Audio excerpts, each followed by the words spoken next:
So we were talking. This is the Town of Lake Park, Florida regular commission meeting for Wednesday, January 7th, 2026.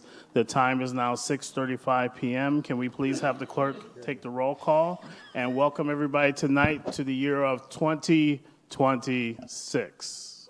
Whoa, all right. You can clap. It's okay. I'll let you clap this time.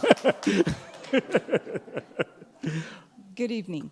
Good evening. Commissioner Linden, Here. Commissioner O'Rourke, Commissioner Thomas, Present. Vice Mayor Hensley, Here. Mayor Mashad. Here, can we all please rise for the pledge?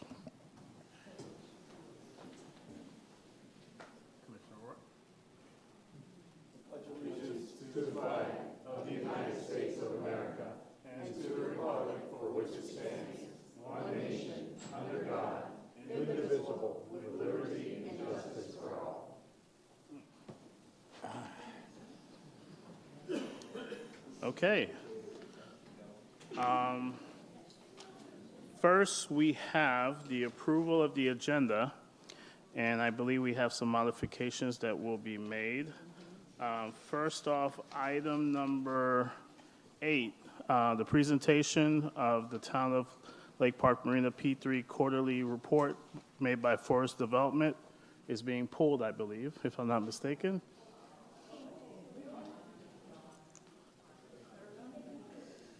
The update has been requested by Forest Development to be removed. Okay, so item number 8, that's okay, will be pulled.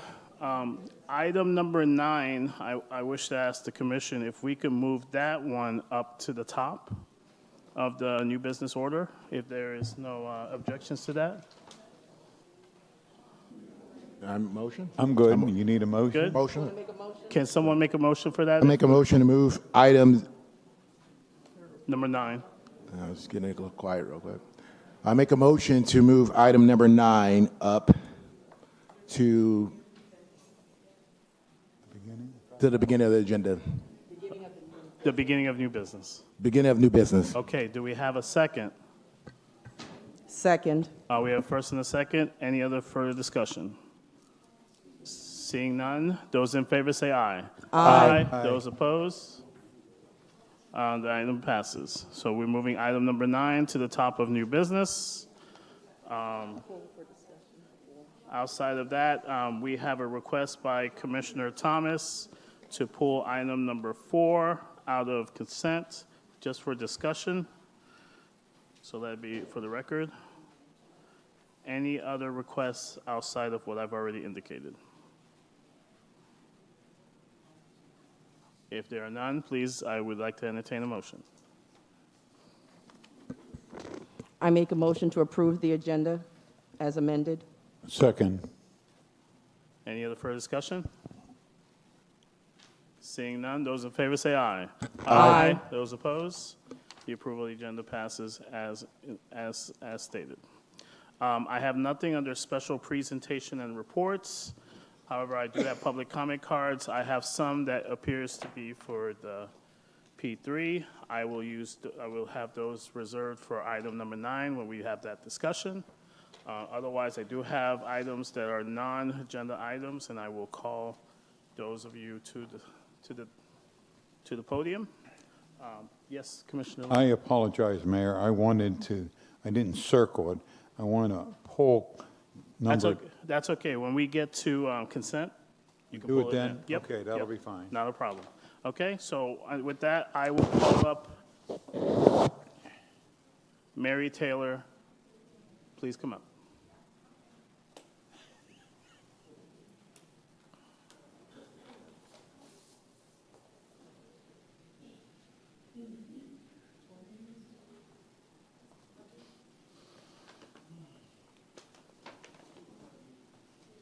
And again, I do have an abundance of public comment cards. If you could give the person that's on the podium the opportunity to speak. You do have 3 minutes, of course, as you know. I greatly appreciate it, just out of respect for the person speaking. Thank you. Yes. Thank you. Okay. Mary Taylor, 209 Park Avenue. Happy New Year. I'd like to take this opportunity to thank everyone for being here this evening. I love New Year's, and this one has already brought changes to Lake Park. We have hundreds of new residents at Nautilus. Welcome. I hope you love your new home as much as the people that are here tonight supporting Lake Park. Another noticeable change in town since Christmas are the increased number of motorized scooters, bikes, which looks like skateboards, and other interesting types of motorized people movers. They are fast, and I'm sure they are fun for all ages, especially the Evel Knievel wannabes. He's been dead since 2007, but his spirit lives on in the young daredevils of Lake Park.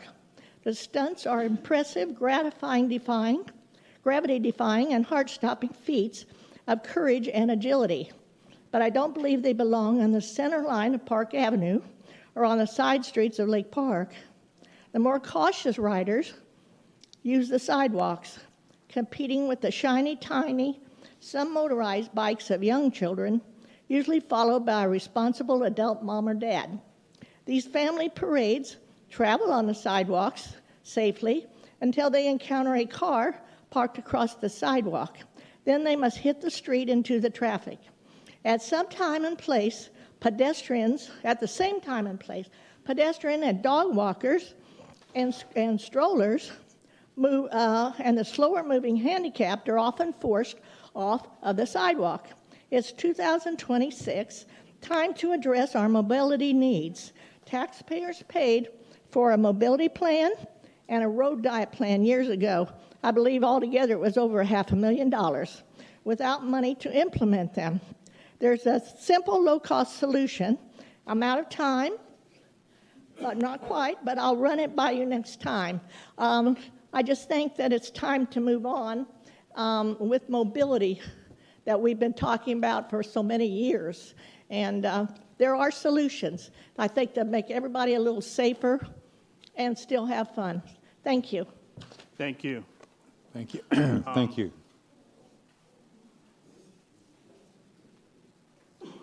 Okay, I see this other card. I think this is you as well, Ms. Taylor.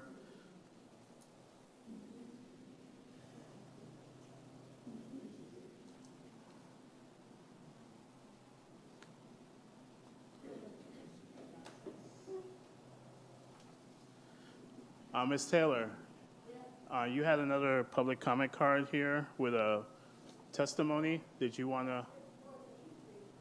Oh, this one's on P3? Okay, I will reserve that for then. Okay, thank you. I just want to make sure and clarification. Okay, Claudia Wendell. I also understand if you're not, okay, you are here. I know yours is not specific to the marina, but more to. Well, okay, I'll hold off on yours then. That's no problem. But I'll make sure that it's within. Teron Mercer.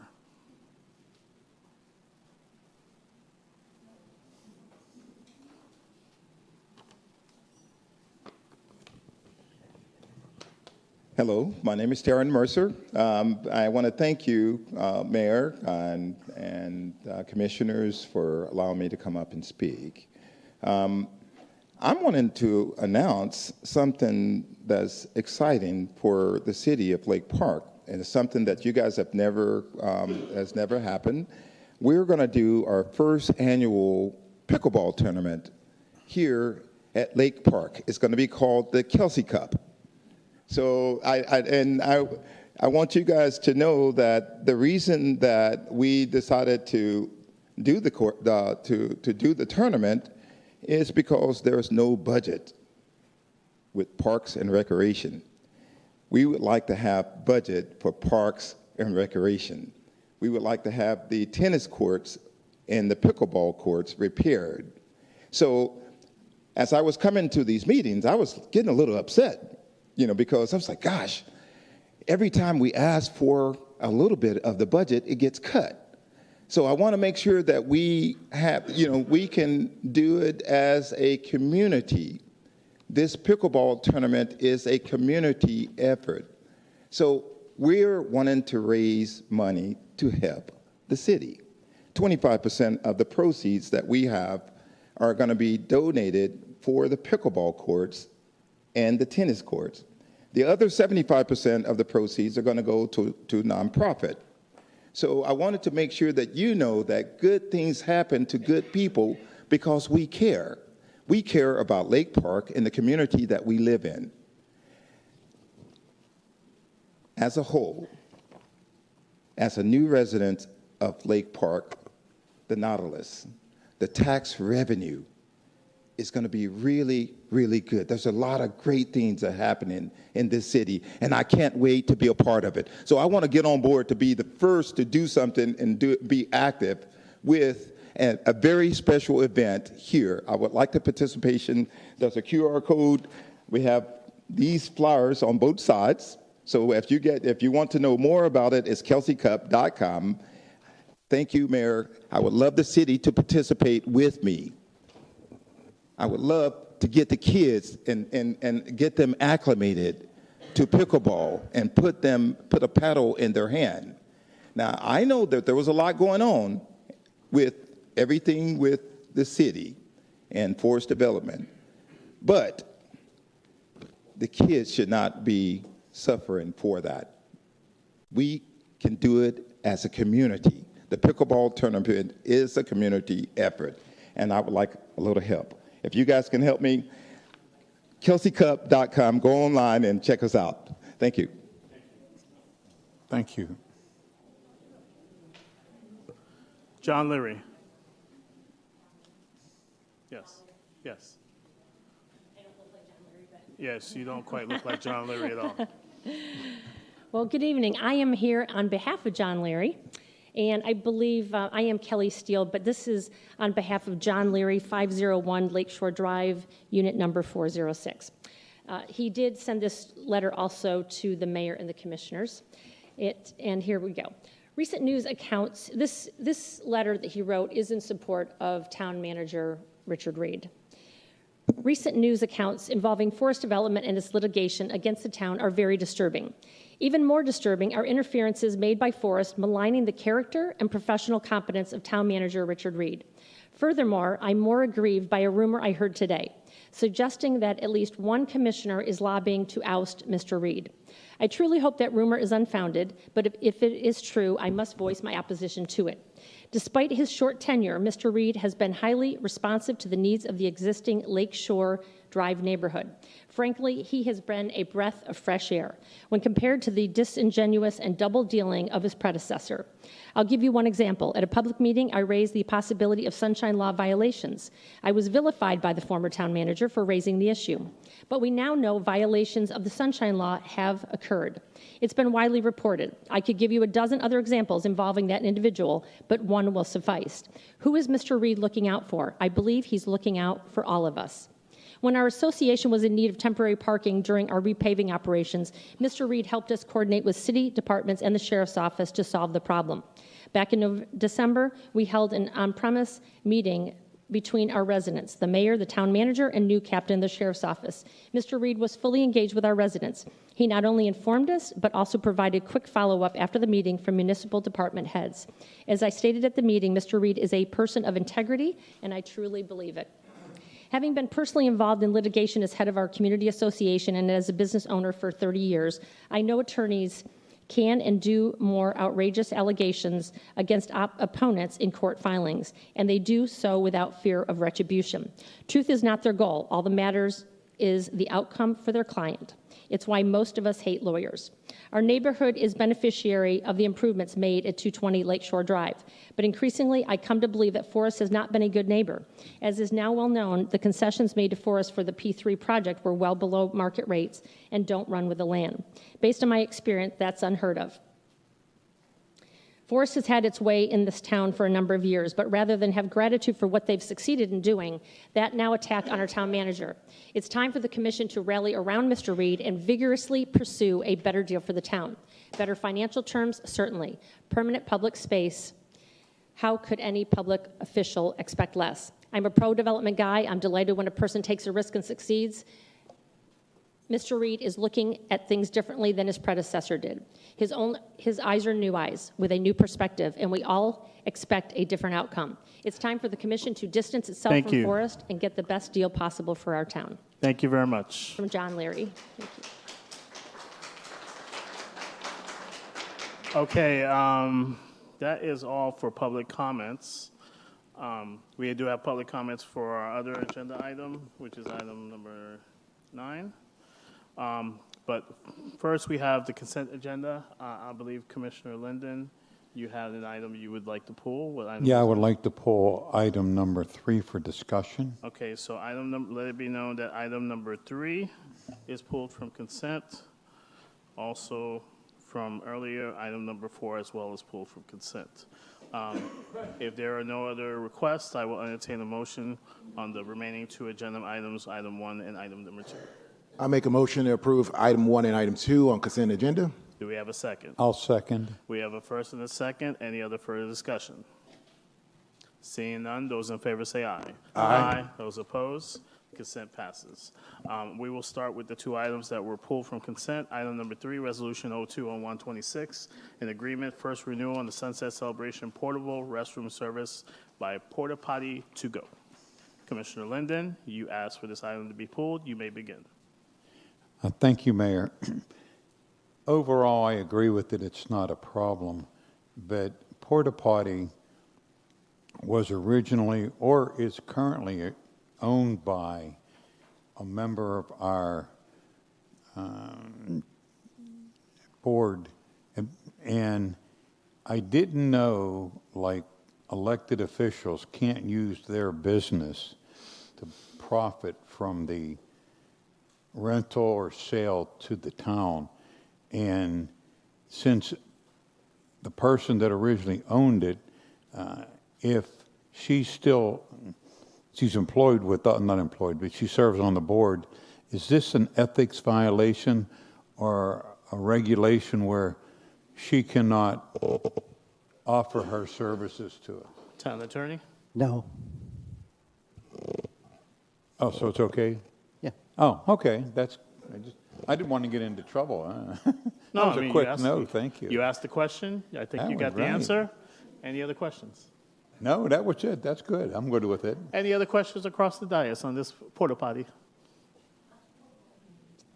Seeing none, I will entertain a motion. Motion to approve item 3. Second, I'll second it. we have a first and a second. Any other further discussion? Seeing none, those in favor say aye. Aye. Those opposed, the resolution passes unanimously. Next, we have Resolution 03-0126, establish non-exclusive franchises and fees on compactor collection services. Commissioner Thomas, you requested for this item to be pulled. You may begin. Okay. Good afternoon. Good afternoon, Commission. Jamie Morales, Public Works. Okay, yeah, I have a couple of questions on it. Who's currently picking up the solid waste for commercial and multifamily? So commercial, it's us, but these are for compactors. So we currently do not have any compactor services within the town. So this is to establish the compactor services as we go out and we have the applications come in just the same as the roll-offs, but now we're going to do it for the compactors because we have facilities or commercial facilities that are wanting to use that services. Okay. So we ourselves have, you just stated that we do not have a compactor, correct? No, we do not have compactor So when we pick that services. stuff up, who compresses it for us? No, what we do is we have our trucks go and we pick up with our grappers and we pick up any solid waste from the commercial sites, which is more of cartons and such. We do that with our grapples. Now, certain entities do have compactors, but we don't have any franchise within our town, so we're losing that revenue as well. So we have roll-offs, but we do not have compactor services. Okay. Yeah. With that being stated, right? What happened, okay, because this would be all private, Yes. right? Yes. Okay, so you have, say it's not happening at a commercial or multifamily, just like the roll-offs are when people do construction Yes. in our town, That's right? So I'm going to, the rationale came to me in that manner. So you have those who would actually come and register with the town? Yes. How do you know that if there is the service that's being used and that particular business is in the town, Yes. how do you monitor it if they haven't come in? So, Okay, so right now, we don't have any way to monitor it, right? Correct. We do have we have identified a couple of commercial customers that do have the services, but we do not have within our franchise, just like the rollover, we don't have that in the town. So this is to incorporate that, so then we can receive the application fees, right? The franchise, non-exclusive franchise fees, and also get that 15% from the overall net gain that they have, or, you know. okay, I guess the question is, how do I know they're going to come and do it? Like, how do I know they're going to come Because and? we have commercial properties that currently have the services. So you're just thinking about the existing commercial properties that are there? Yes, and then Okay. we have others that are coming aboard that are going to use the services. as Okay, well. so that's the coming aboard concern for me, because those are ones that, if you have it, you can see it. But say for something that's outside of a commercial or a multifamily, that they're going to be doing some major, Typically, they don't use compactors on those areas. No It's more industrial. commercial. It's more commercial. so and the industrial will be a part of this as well? Yes, yes. So commercial, industrial, and multifamily? Multifamily, yeah. Those that would like to participate in compactors. Because remember, you have to have the infrastructure to have the compactor there in order to provide the service. So, but I want to make sure that we have, so when you say commercial, we are talking about industrial, because we do have a, That's correct, that's correct. okay. All Right high now, we don't volume, have it, huh? all high volume, Yes. okay. Do we have on the reverse for roll-offs like that? Because roll-offs are, especially for projects that are within the town that are single-family. Yes, yes. Those are available. How do We you got know? 3 vendors. But how do you know that they're using those 3 vendors? Because they cannot use any other vendors if they don't use those 3. They have to use those 3 vendors allowed by town. Because But how do you know that? they communicate to us, they reach out to us, and we give them the information. Plus, in our webpage, we have the information of the 3 companies that are allowed to be used as rollers. Who's monitoring that? Huh? We are, Public Works.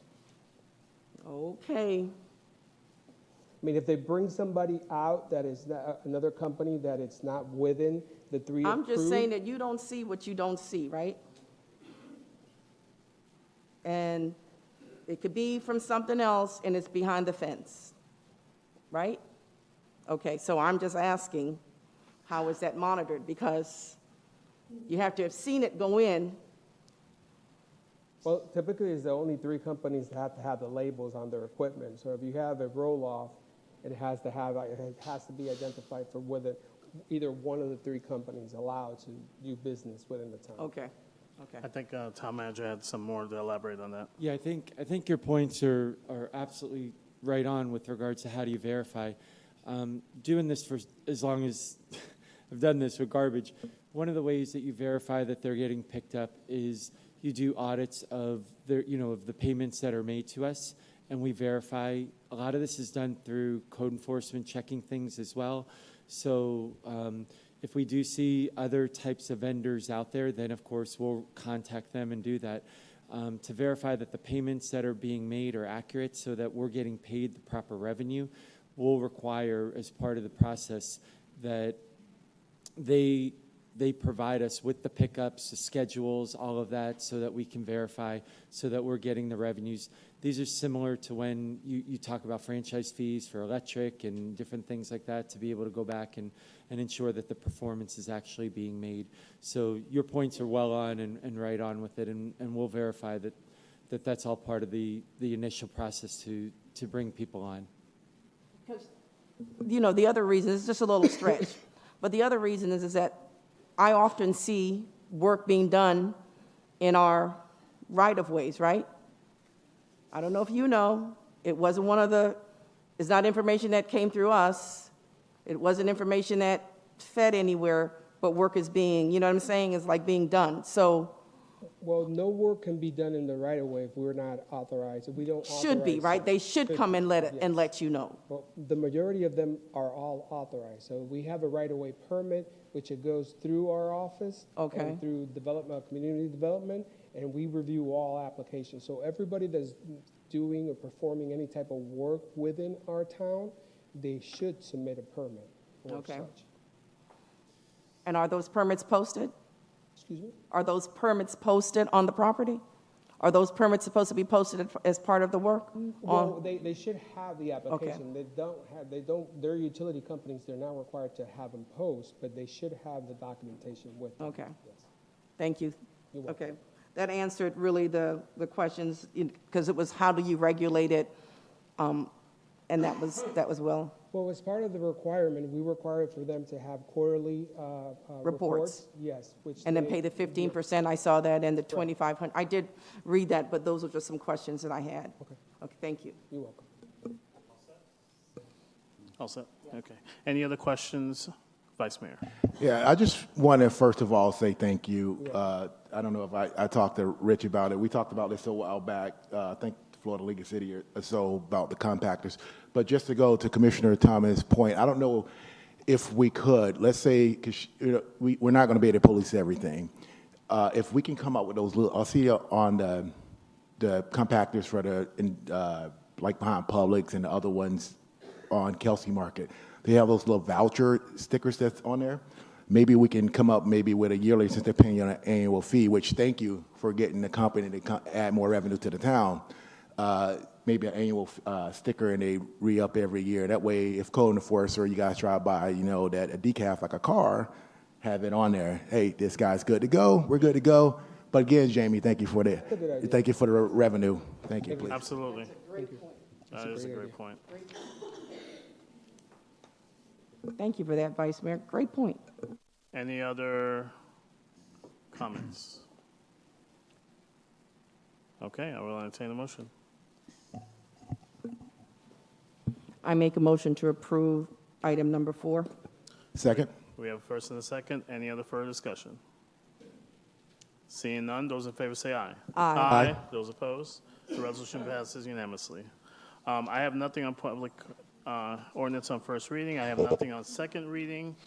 However, we have a couple items on new business. We're going to start with item number 9 that was moved up to the top of new business, an update, discussion, and direction on the Town of Lake Park, Florida Marina P3 project. I'm going to move this to our town attorney as he has a Thank you, prepared Mayor. statement that he would like to make.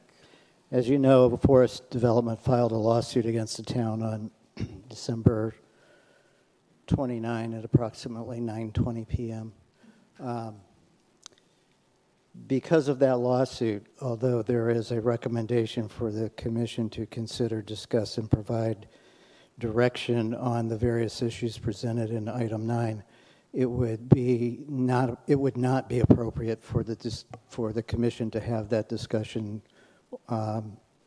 because the only thing that can come out of your discussion could be items or information that might be useful and used against you in the litigation. I do think it's appropriate, since this is an agenda item for the public, to be able to speak on the item, just as they would if a lawsuit had not been filed.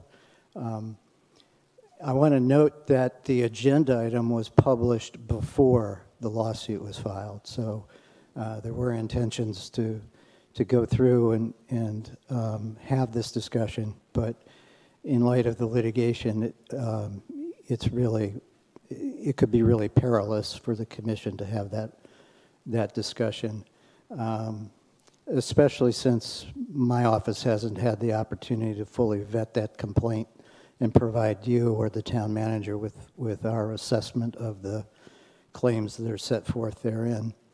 The last thing I want to mention about this item, and what I anticipate to be some comments based on some of the email traffic that I've been privy to, is that there may be a request for you to terminate the comprehensive agreement tonight.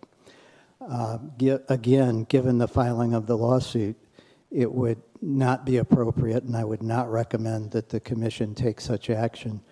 It may be an action that is available to the commission at some time in the future, but taking that action tonight is likely to only increase the town's jeopardy with respect to that lawsuit. Okay, thank you for that, Town Attorney. So in light of that, unfortunately, we won't be able to make any comments or direction or any discussion. I understand there is a big concern about this from the public, but we will get to that matter at the appropriate point and at the appropriate time. And this will be done with you at the table. So please be patient. Provide us information as you have. I thank everybody that has sent emails to us, that has provided their concerns, and that have made their statements. We are hearing you. We are having the discussions, and it will be further discussed and further brought to light in the future. Does that mean that you do not get to speak tonight? Absolutely not. You do get to speak tonight. So with that in mind, I do have public comment cards on this exact agenda item, and we are going to go through every one of them, as it's rightfully so. Okay, so with that, again, you know, public comments are 3 minutes. I do have quite a bit, so please be mindful of the person that's speaking to allow them to speak within the 3-minute manner. The first person I will call is Amanda Tice, which I believe you have a special guest that is going to speak on behalf. So the floor is yours. Thank you. My name is Amanda Tice, 705 Laurel Drive, and I have Lucas Johnson, my son, who's 10 years old, with me tonight. I'm grateful that we have an opportunity that we can speak and voice our concerns here. I do represent a typical family that has a child and loves Lake Park, and the marina is a big part of why we're here and is the heart of everything in Lake Park. So it's really concerning, obviously, to be in this situation with forest development, and equally concerning that where they're now turning around and suing the town. This obviously is going to impact our taxpayers potentially, and it's probably nothing that you haven't heard before, but I just wanted to voice my concern as a resident that this is really important to all of us. And we appreciate all that you were doing for this town, and realize that this may not have been your issue before, but it is now yours. And it's now you have the opportunity to really make a difference for this town. It's a crossroads. And I think that if we can fight and take our marina back, of course, I'm going to ask that you void the contract with them. I think that would speak volumes for this culture and this community and make us stronger than we've ever been before in Lake Park.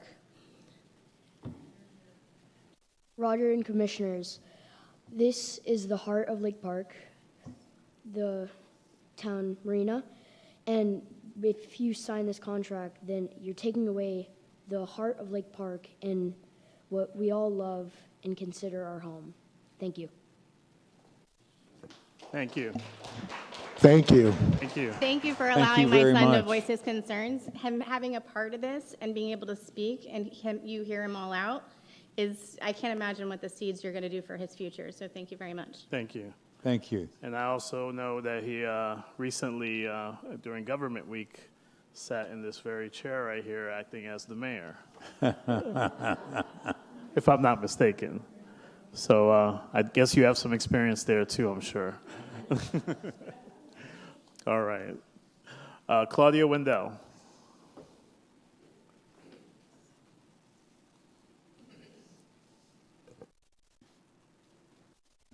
Good evening. Claudia Wendell, 301 Lakeshore Drive. We're the building that is right literally beside the marina. And other residents have other things to talk about, but I'm going to be really, really brief. It came to my attention with this drawing of the schematic of the marina that was dated March 11th of 2024. And there's a relocation of the boat ramp from where it is right now. I know that there's going to be a high dry there instead. But the relocation of the proposed boat ramp is going to be over twice as close to our building as it is now.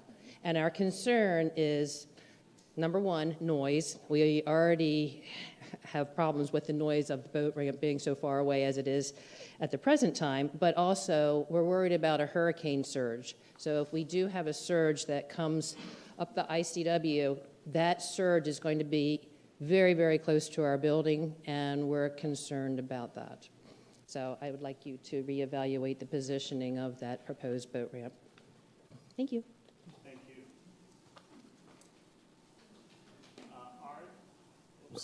Art and Debbie Newfer. I will pass at this time. Okay, thank you. And I do have, you have for the record, as a non-speaker, you oppose the sale of the marina and surrounding property. Okay, thank you. Thank you very much. Next, we have Katia Zeskova. And for the record, I have passed out your testimony to the rest of the dais. Hello, Commissioners. I just want to address the absolutely shocking sunshine violations which were discovered recently. And according to town attorney memorandum, these violations occurred during the most critical pass of Marina P3 process, the selection of private partner in negotiation of the comprehensive agreement. These violations are not curable. That means this commission will have to, at some point, not today, I understand Thomas Baird's point, but at some point the commission will have to make a decision. And this decision is going to be crucial for your future and for the future of this town. The commission needs to fix what's broken. We have 3 people who participated in that process. We have Commissioner O'Rourke, we have our mayor, Mr. Mashad, and we have Commissioner Linden present at this commission. And the question is, are you guys going to just sit and wait and see what Forest is going to do, or you are actually going to act? And my question is, we had Commissioner O'Rourke, who was mayor at that time. I wonder how much he knew about meetings that were not recorded, and the public recordings was not done, and we have sunshine law violation. Mr. O'Rourke is a lawyer, and it's actually very strange to me that he didn't voice his concerns at that time. So we ended up with 8 meetings, 5 of them are not recorded. So the public doesn't have any chance to know what Forest actually promised to commissioners. We don't know. We don't know what was said. Somebody made sure that commissioners did not record the meetings. And don't insult our intelligence saying that those are technical problems. Oh, hell no. If it was one time, that would be a technical problem. Those are not technicalities. We're missing 5 recordings. So 5 times the commissioners met with Forest, and 5 times something was said. We don't have any chance to know what was said. And we can speculate. We can speculate. I'm being very careful here, Commissioner O'Rourke. I'm not going to say anything that can bring legal action against our society. But one can actually speculate that some promises were made. And the trust is actually broken. The trust is broken, and you guys need to fix it. Thank you. Thank you. Thank you. Mayor. Can we please hold off? Please refraining from the clapping. Mayor. I would greatly appreciate that if you don't mind. No. Thank you very much. Mayor, may I be heard for a second? I'm sorry? May I be heard for a second? Please choose your words wisely as you speak. I've heard the words that the Or last if you like, speaker you can has. also make a reference to it during commissioner comments, so we can continue on with the meeting. I will do that. Please, if you would please do that, that would be greatly appreciated. I want to give the public their time to speak as they are afforded so. Okay? Susan LaFontaine, please step up. And Happy New Year. Good evening. I am Sue LaFontaine, 26-year Lake Park homeowner. I ask that you request the State Attorney General to investigate the town for its obvious sunshine law violations during the process of selecting Forest Development to be our P3 partner, in the hope that the P3 partnership will be voided by the courts. Even if the videos of the 5 missing private meetings were found, there is still the sunshine law violation and the glaring difference between the substantive 58-minute private commission discussion on October 13th when, quote, the commission consensus was to select Forest, and 2, the 6-minute public commission meeting that immediately followed, where there was only a unanimous vote, but no public discussion documenting as to why Forest Development was chosen over Creative Choice Group to be our P3 partner. How could a 6-minute public meeting possibly come close to being full and open meeting compared to the previous 58-minute private one? Also, there's no documentation in those minutes that any public comment was solicited. All other public meeting minutes state, at the very least, public comment none. But that's not the case in the 10/13/21 public meeting minutes. Thank you. Thank you. Curvins Jean Baptiste.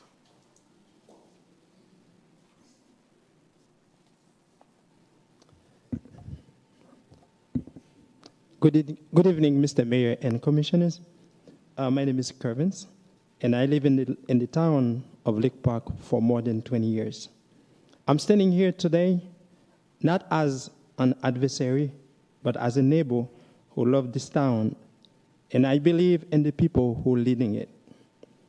We are all aware of the recent discussion surrounding the Marina project and the procedural concern raised by the town attorney memo.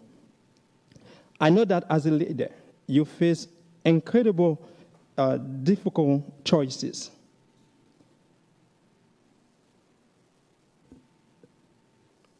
Often not too easy, but I believe the strength of the community is not measured by how we avoid mistakes, but how we respond once they are found.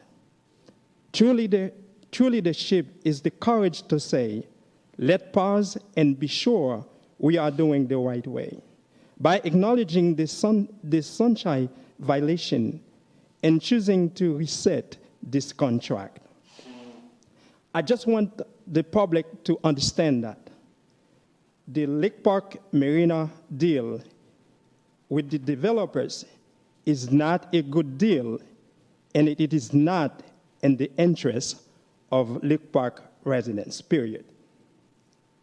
We want a beautiful marina, and we want Lake Park to thrive, but with the comprehension deal that need the full trust of the full trust and confidence of their residents. I'm asking you tonight, commissioners and mayor, please do the right thing by voiding this agreement and bring this process back in the light of the sunshine where it belongs to.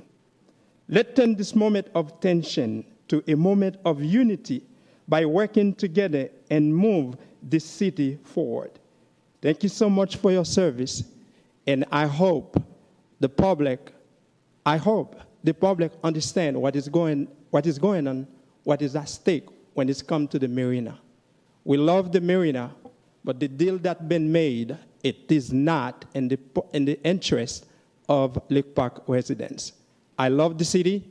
I have five kids, and what is going on right now, I do not believe this is the right thing to do. And I yield the floor. Thank you. Bonnie Hammer.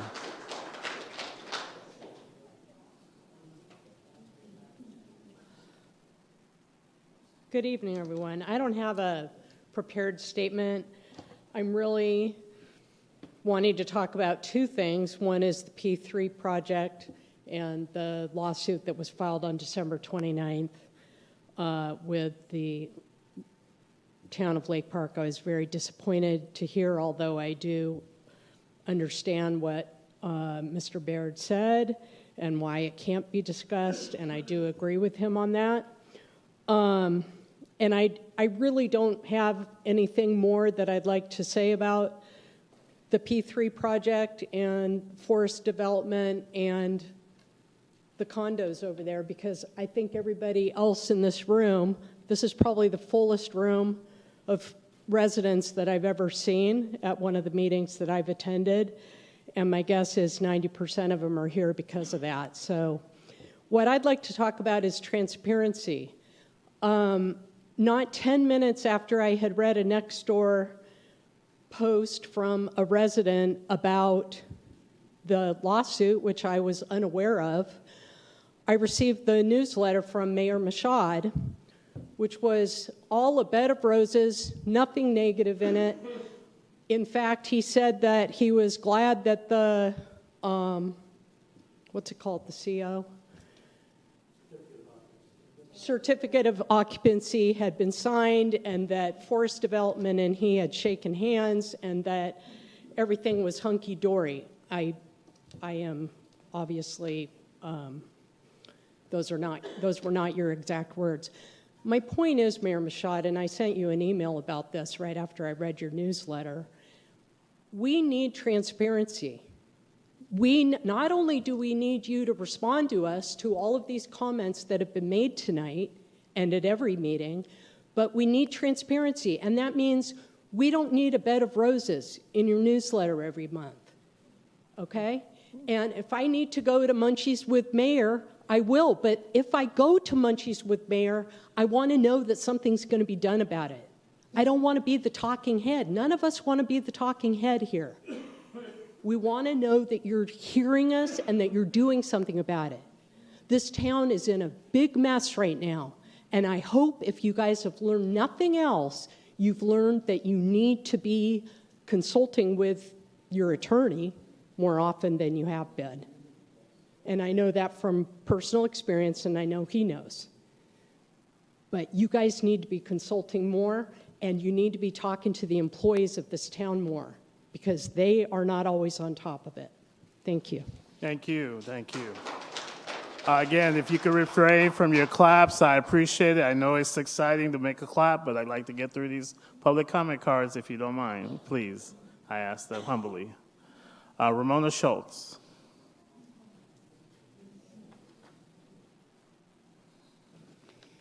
Hi, I'm Ramona Schultz. I live at 301 Lakeshore Drive and have been living here since 2021.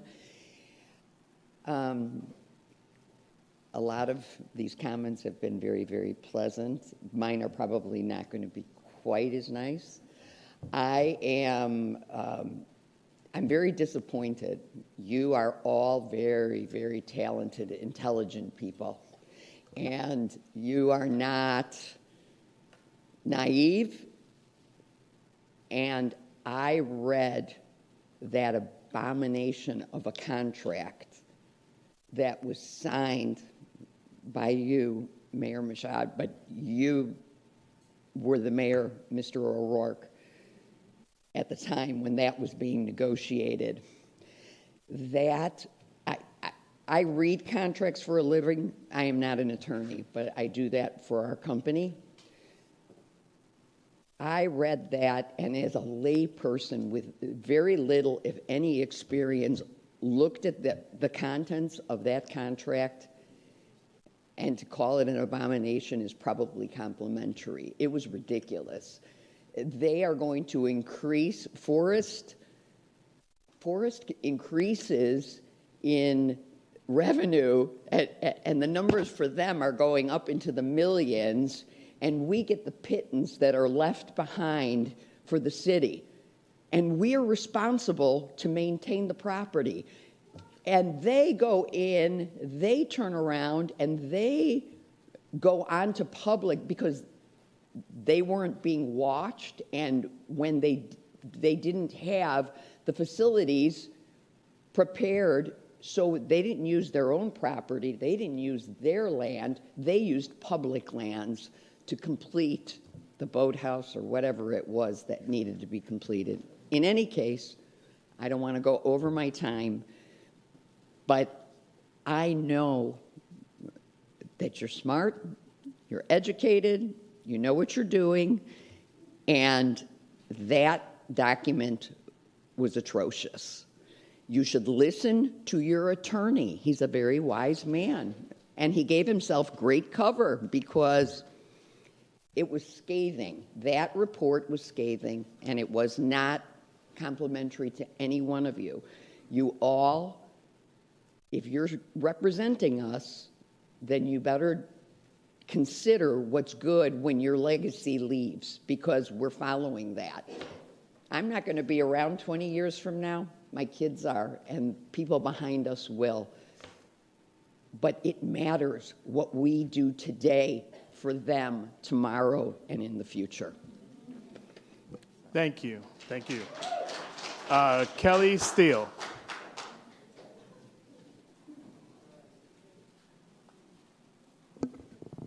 Good evening, Commission, Town Attorney, Town Manager. Kelly Steele, 301 Lakeshore. And I wake up every morning looking at the marina. I literally make my coffee every morning, look out there, and I honestly shake my head and try and figure out. I wasn't as involved in Lake Park when this was all being done. I just am shocked to find out about the private meetings. I did know the prior town manager, but when I think about those town meetings and that there's 5 of them that were done in, not with the sunshine, done in secret, I just can't figure out how the equipment was set up, an iPad was used, they were supposed to be recorded. After the meeting, where was the accountability? Does nobody know that there was nothing on them? Did somebody realize? Did the town clerk realize there wasn't, but she was shut down by somebody higher in power? Was that reported? And I just want to encourage, there's a lot of town staff here tonight, and we should have transparency with the commission, plus also with our town staff. And if there are any of them that feel like they have something to share, then want to be whistleblowers, they should be protected to share why wasn't this done? Who was it reported to? Was it not reported to anyone? So I think that's a really key point. As a business person for decades, in real estate for decades, when I look at that marina and I think we were losing money, we weren't doing well with it, and we're thinking as a business person representing all of our residents, we need help, we need a B plan, how can we make this profitable? And we're going to consider partnering with someone. I would think it would be common sense to most of us here that we would think, who are the best and the brightest marina builders in the country? We would do a simple Google search. Now we can use AI. I did 5-10 of them before I came here. We have some major marina developers right near here. And we would have picked up the phone, called them and said, hey, what, we're thinking of redeveloping our marina. We want to know what you have to offer us. What do you have to offer our townspeople? We want your ideas. We want you to come and do a proposal. None of that due diligence was done by the commission. And I don't know why, except for Forrest brought an unsolicited offer to the town, and then a second one came about. Did anybody pick up the phone and call any of these other marina developers? And I believe there was some other ones that would have been interested, but they were never engaged. So then we get concerned when we go back to the private meetings and we find out that never happened. As far as lawsuits go, it is alarming. We also have lawsuits we're dealing with because of straw buyers from Forest, and they have been engaged with other lawsuits. So that's a concern when we're thinking about who we want to partner with here in Lake Park. We want to really be wise and partner with those that are going to represent us well and do our people right in our town. Thank you. Thank you. Mary Taylor. Mary Taylor.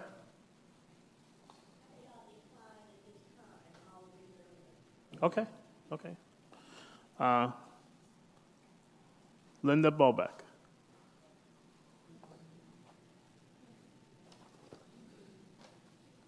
So as God is your witness, do the right thing for the people of Lake Park.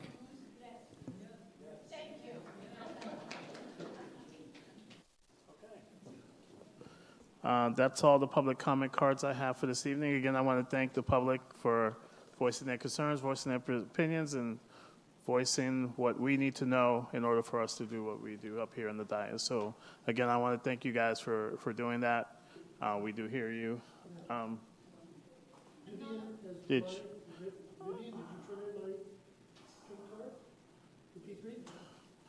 Did you have another card? Hold on. Hold on 1 second. Let me just look.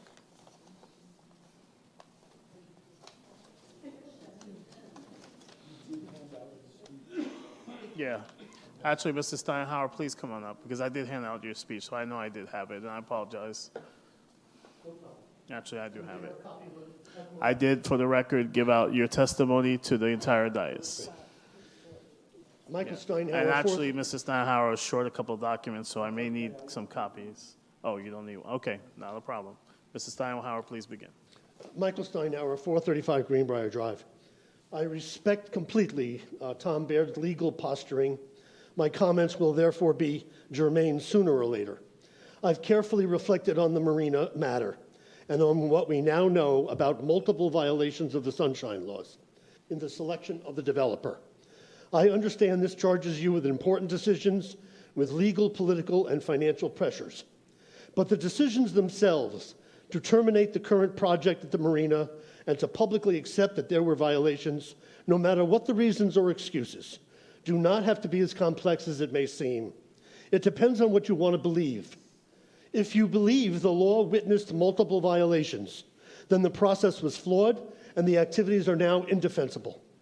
If you believe the developer cannot or will not transparently work with the town and its residents to create a meaningful, comprehensive agreement, as outlined in the Baird memo of October 3rd, then the relationship is unworkable.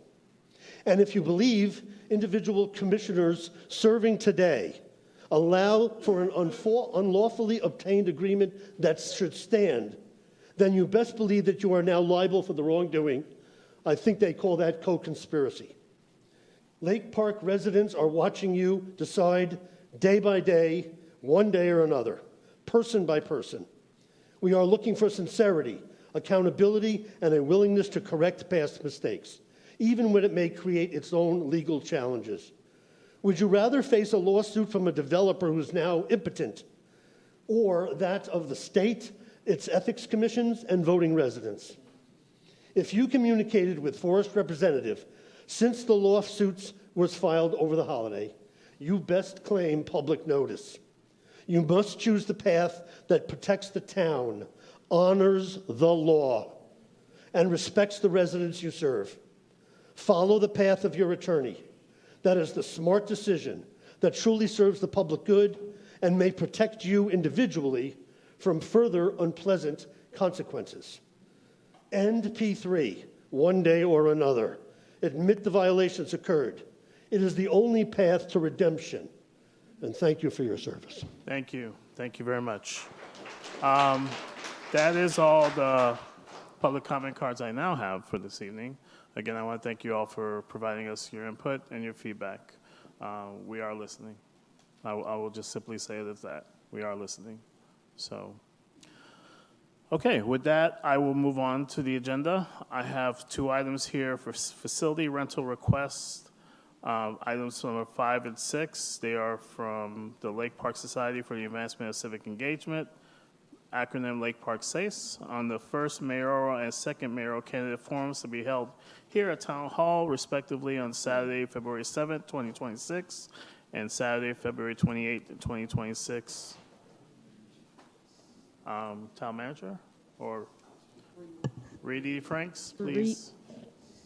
Reedy Franks, Special Events Director. So yes, Mayor, there are 2 different agenda items for the facility rental that the Lake Park Society for the Advancement of Civic Engagement would like to do here at Town Hall. The first one will take place on Saturday, February 7th, 2026 from 10 a.m. to 12 p.m.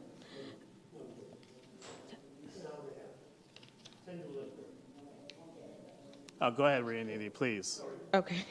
The second one is on Saturday, February 28th, 2026, from 1 p.m. to 3 p.m. The times that I am saying are the official times that the rental will need to have and the exact times of what they would have to pay for.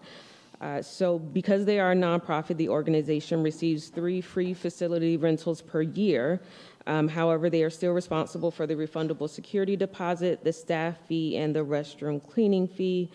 So at this time, the event organizers would like the town to approve the following facility rental requests, which cannot be granted administratively. And so they do include the staff fee of $40 per hour, the restroom cleaning fee at $150, a flat rate fee, and then the $500 refundable security deposit.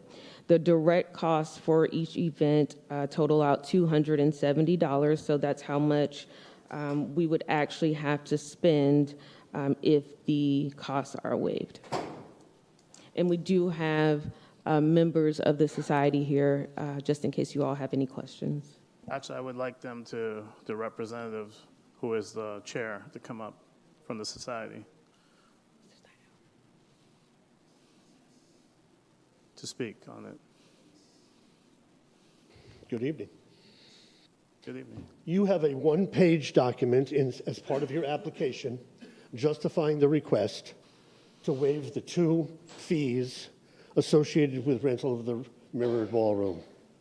I wish to point out that the society is the nonprofit organization of record for this event, but we are ably assisted by numerous residents that have created a steering committee that is working with me, with the society, to try to conduct these 2 2026 mayoral candidate forums.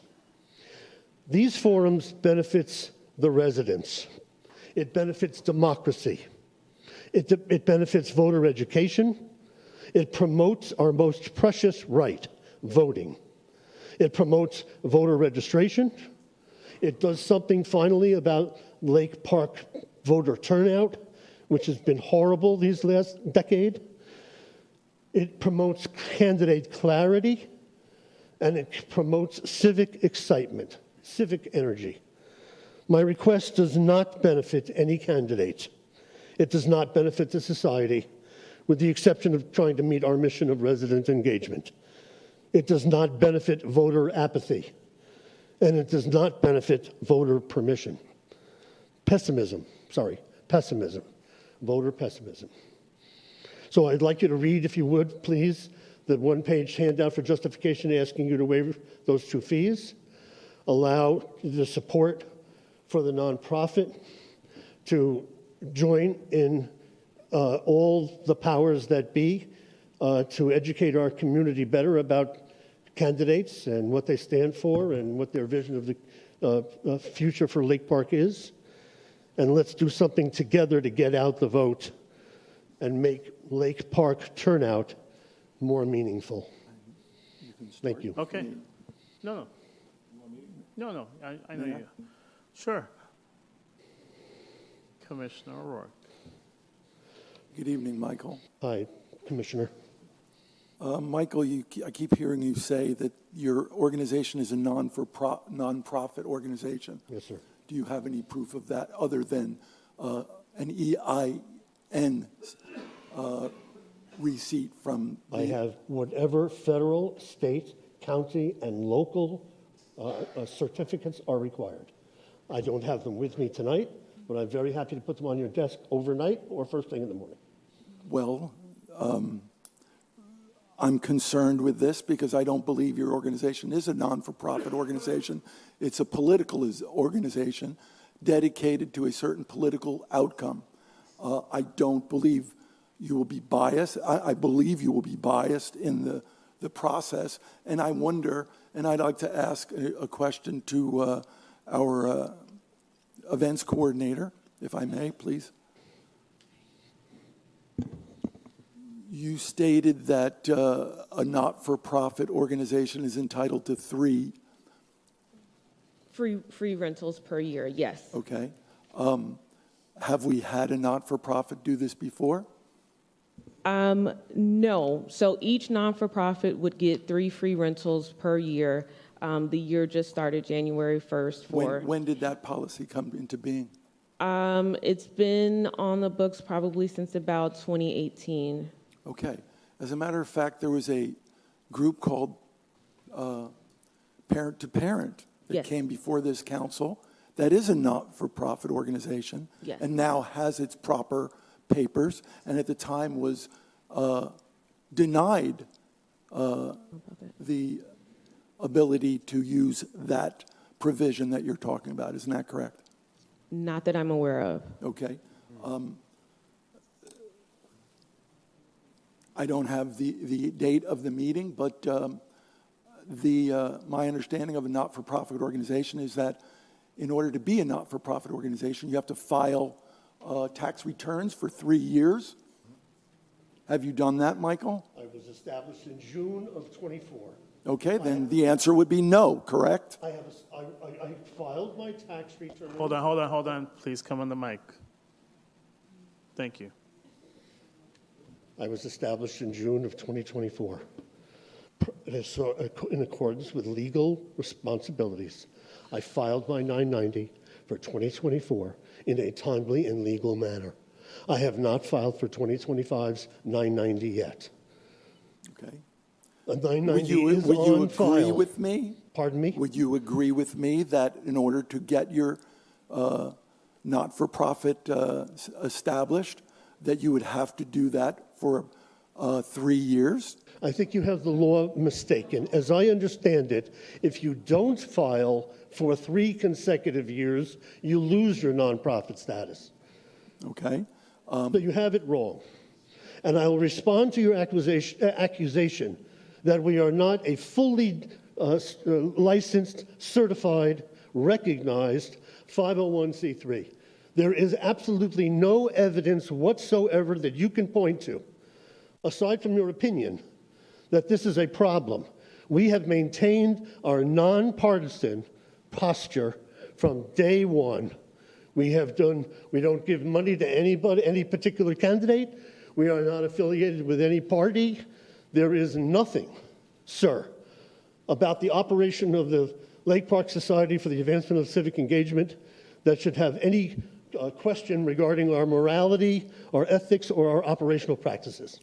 Would that include all of the little statements that you submit into our record? If I may, please, thank you. Would it include those statements that include statements against members of our commission, including the mayor, who is one of the candidates that you would be involved in a forum?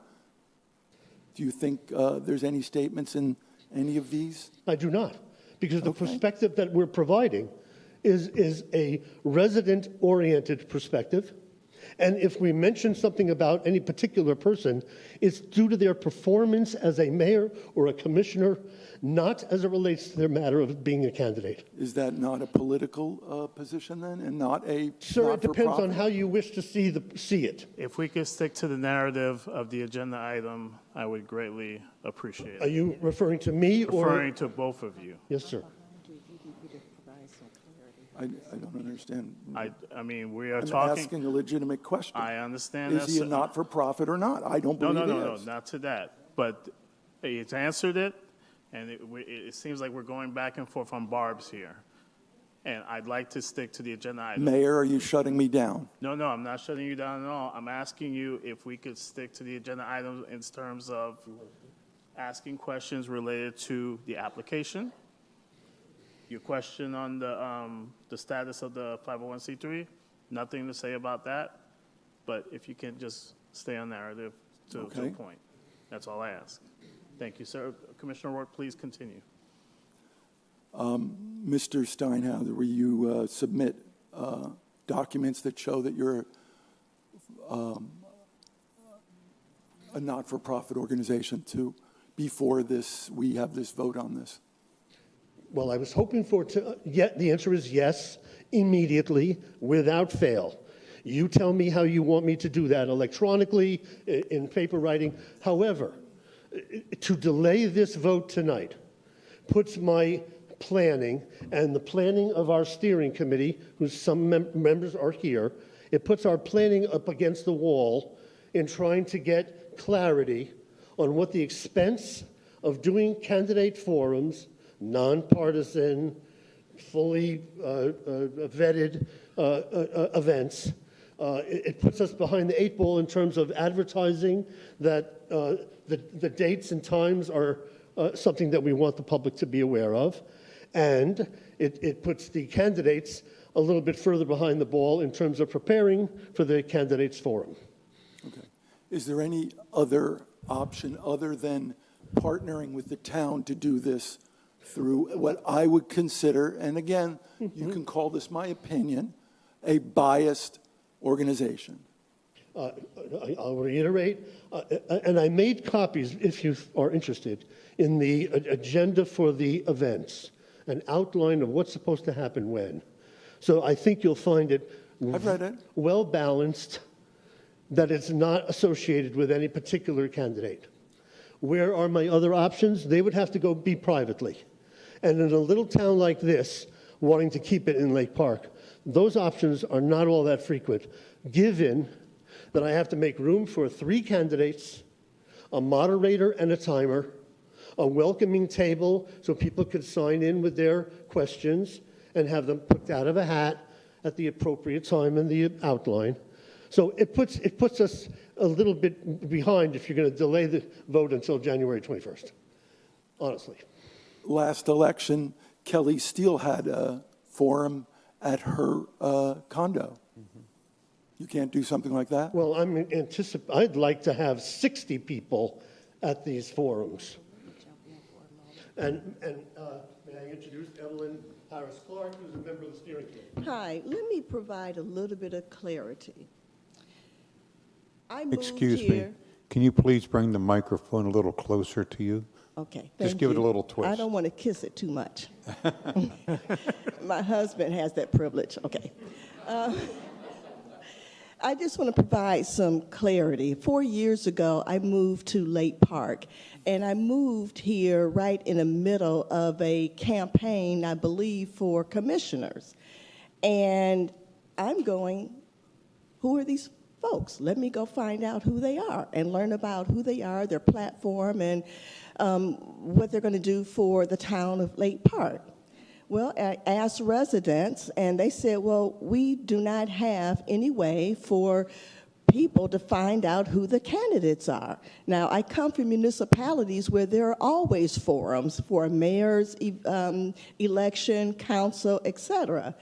And so that had been something burning in my mind for the last 4 years. And I happened to mention it to a few residents. Do you have that same experience that you moved here and you're voting for individuals that you know nothing about, except maybe they'll come and they might catch you at home, and if you can, speak with them.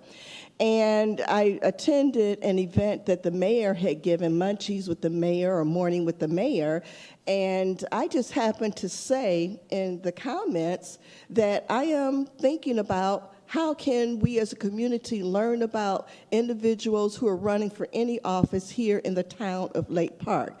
I don't know these individuals, and I like to understand why are they running, who are they, et cetera. And I just happen to say, if anyone wants to join me in putting a plan together, send me your email. So I had a lot of people who were individual residents, not a part of an association, just regular citizens who said, we agree, we want to know who these candidates are, and they all slid me their email addresses. So I sat on those email addresses for a little while until someone said, Evelyn, did you jump on that project yet? And I went, oh my, I better get this going. So I put a plan together, a draft of how a forum would go, not a debate, just an informational forum.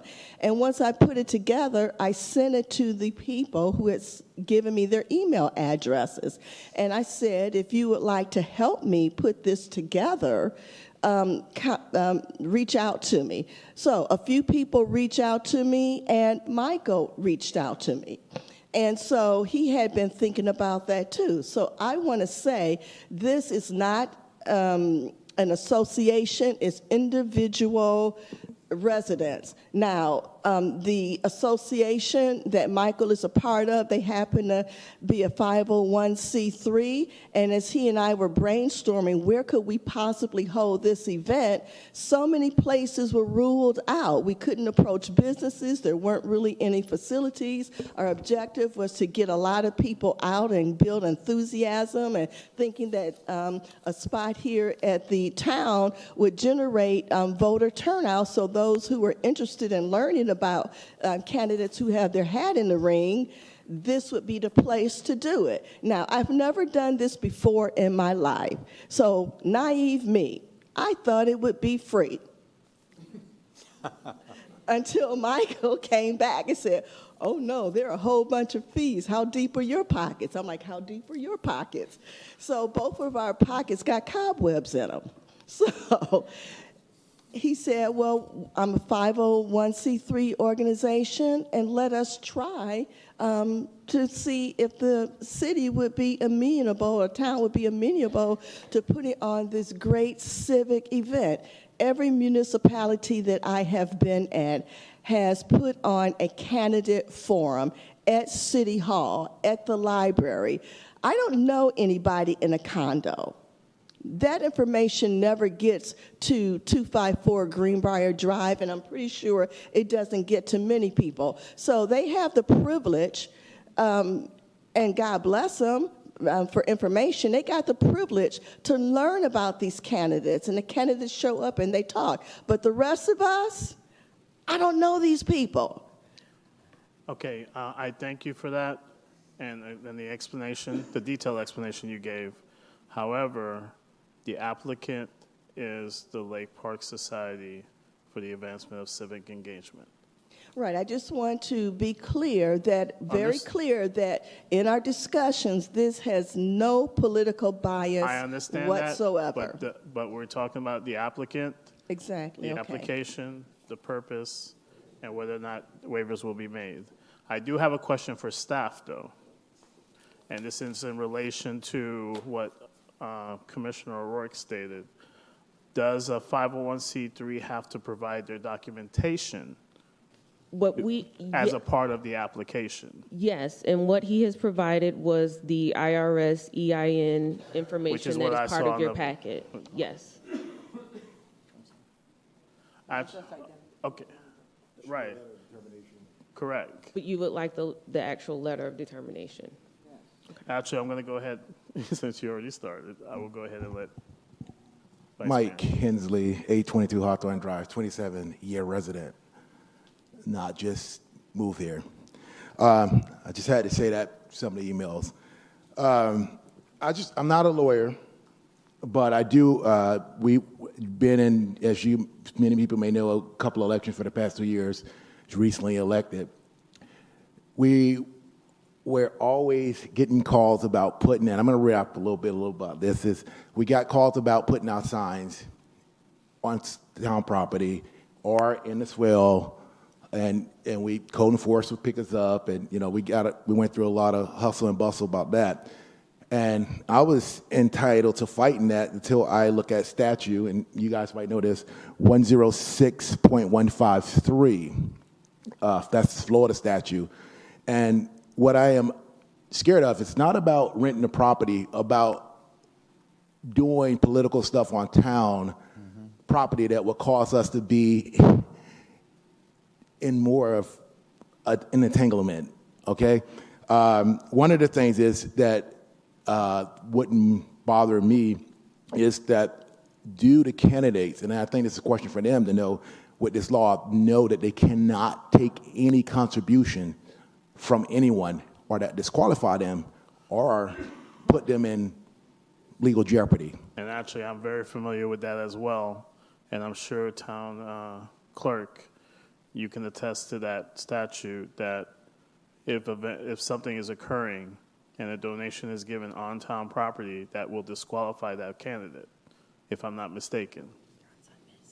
flyers, signs, all that disqualify The candidate. the candidate. Now, I'm all for community engagement and doing this, but I feel like that stuff should be up front for the candidates and to say something. We have 3 candidates, and I'm telling you, I would hate for all 3 of them to get disqualified from the race. So I was wondering if did they know that part of the statute. I can't testify to what every candidate knows or doesn't know about campaign law. I can testify that when I asked the candidates if those dates were available, I made 2 or 3 points. The first point of all was there is no campaigning on government property. You can go out to the street and do it publicly, and you can hand out whatever you want, but not during these forums. That's first. That includes, the suggestion was, why can't we have a campaign table? And each candidate puts 3 pieces on the table. Rejected. So I don't know what they know, but I know what I know, and I know that you cannot campaign on government property. Okay, no, reason I'm not saying that if I was putting on an event, I'll let them hey, listen, there's no campaign and you cannot do this, you cannot do that, you can't do that.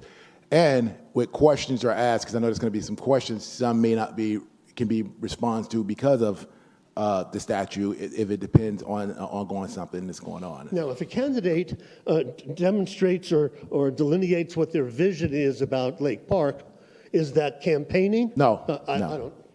You can call it, Campaigning, what I'm saying is flyers, the cards, the palm cards, not to hand out the palm cards. You may have noticed that one advertising we did so far in social media, advising the community that we're planning on a candidates forum. There are going to be 2 of them.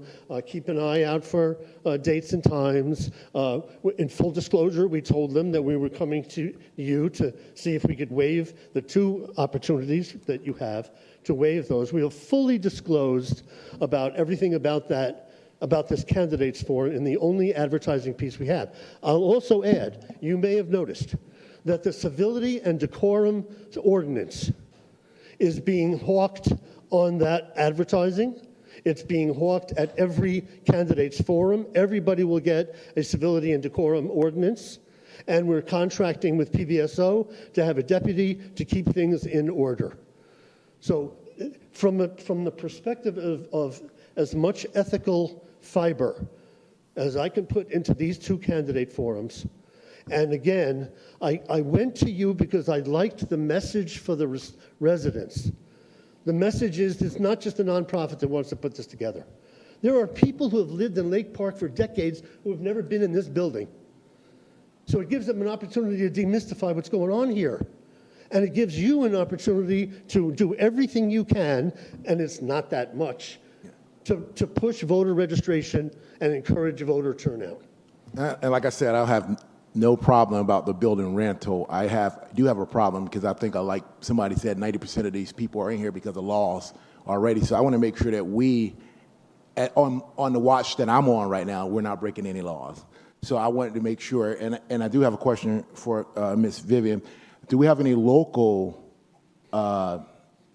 All right. So I want to make sure that we're doing the proper thing by making sure we're following the laws of the Statute of Florida and the town of Lake Park. And the EIN that Commissioner O'Rourke referred to, I submitted every document that's required in the application. If you'd like more, I got it all. More from the State Department of Agriculture about taking charitable donations, and I forgot the name of the Lake Park business license thing, and the county stamp. I have whatever you need. This is not a question about whether I'm a 501c3. It's a broader question about your joining with a nonprofit to create civic energy. Mr. Stott, I never questioned you being a part of a 501c3. Thank you. Sure. Actually, I wanted to ask another question, and then Commissioner Linden, I know, wanted to say something. And I'm not going to hold you up too long, sir. The IRS determination letter that says you're a non-for-profit, do you have that? It's in your packet. Okay. I just want, for the record. It was part of the application process. Thank you. Commissioner Linden, and then we're going to go to Commissioner Thomas. Thank you very much. I think it's admirable, and I appreciate what you and the society are doing, but I think you're using the wrong location. As you personally just said, you cannot do political on public grounds. So therefore, if there's any cards passed out from the candidates, which you've clarified, if the society passes out cards or tries to sign up members, I see that as a big issue. I am behind it with the major exception of doing it on town property. All right? This is not the location. I've been 3-term, been elected, been to so many that it's a shame. And your argument about some people that haven't been here, I can appreciate. But if you were to come and say, okay, we, the society, or a donor would pick up the cost, I would still object to having it done here in Town Hall. Wrong place. It sends the wrong message, especially since you have a current mayor that's running for mayor who has an advantage for being here in Town Hall and well known for being in Town Hall. Well, you take them outside the realm, whole different ballgame. And there's numerous locations in Lake Park that you could take this to. So, and I didn't read in any of the paperwork who's paying PBSO. I am. Who else is there? So you're going to pay PBSO to be there. Sure. But you want us to waive the $250. In the jurisdiction that you have, you don't have the jurisdiction to waive the PBSO. You have the jurisdiction to waive the cleanup fee and the... Yeah, I read through all those, Okay. but there was nothing mentioned That's all. about and again, PBSO. I urge you not to see this event as political. I urge you to see it as educational. Well, it is political. No matter how you cut it, when you bring are you going to have a debate? No, it is not a debate. All right, so you're going to have two separate, where they're going to tell them who they are, what they want to do, and what they can do for the town. And there will be questions from the steering committee, and there'll be questions from the audience, randomly selected. All right, and who's monitoring those questions? We're anticipating a monitor coming from ladies, what's it called? Ladies of Women Voters. Thank you. Okay. Somebody objective, not necessarily a society person. We're looking for a third person, yet probably another expense. And the burden is becoming overwhelming for us. That's in part why I'm here. It's not just about the money. It's mostly about the message. Y'all, ever since I moved here, everybody's been talking to me about very poor voter turnout. What are you doing about it? Well, I mean, this is your chance to do very little while the society, as a nonprofit, does all its work and understands the regulations and rules about candidates handing out information. We won't hand out candidate information for their individual candidates campaigns. The regulations are pretty tight about campaigning. We just got some notification today about signage, neither here nor there. But each and every time that I ran, I had signs on my vehicle, magnetic signs. I had to physically stop, take those signs off before I could drive on this property. So it's all in the same realm. You and I totally disagree about what is and what isn't this facility could be used for. And as far as I'm concerned, I heard Evelyn, and I've been to a lot of political rallies, campaigns, and I have yet to find one in a town hall. And the town cannot endorse a candidate. You can do whatever you want. No, I can't. Well, I'm a nonprofit 501c3. I don't endorse anybody. you have the ability, let me rephrase that, If I did that, I'd have my 501(c)(3) filled, pulled, somebody to complain. I would never endorse anybody. Sir. Okay, so I'm just saying, and I would have to ask, and I think somebody asked it early on, has that ever been done here in Town Hall? I've asked before with the previous group, if you would, including the town manager, can we do this, can we do that? And I even offered a League of Women Voters if they wanted to come down and do it. And I was told that they could not do it on any town-owned property. We're in an issue now over this whole Sunshine and the P3. I don't want to open up another can of worms for doing something politically that we're not allowed to do. And I'll end it at that. I'll wait till the commission goes and I'll have something I need to say. I was going to let Commissioner Thomas, who's been waiting. Okay. Yeah, I just want to I do have an say idea. we're not talking because it's already done that they have reserved the room. We're talking about waiving the fee, correct? Correct. That is the discussion, which is why I'm saying let's stick to the narrative. They're asking for a waiver of fees. Commissioner Thomas, I will open the floor to you. Good afternoon. What I like to say is, it is truth in what you're saying that the town has a very low voter turnout, that we have less than 10% of voter turnout. That is true. It is also true that unless you go door to door and knock on the doors, no one knows who you are, okay? And I believe that a number of us up here have actually done that and done that several times. So it's true. It's also true to say that it is beneficial to have a candidate forum. I would say it is. It gives the public an opportunity to vet a candidate. I'll say that. This is a political season, and the whole purpose for it is for political reason, and that is who will eventually sit as the mayor in that capacity. So it's true. I would say this is one of the reasons why I would like for us to have a community center, because this totally serves that purpose for a community center. So, that being said,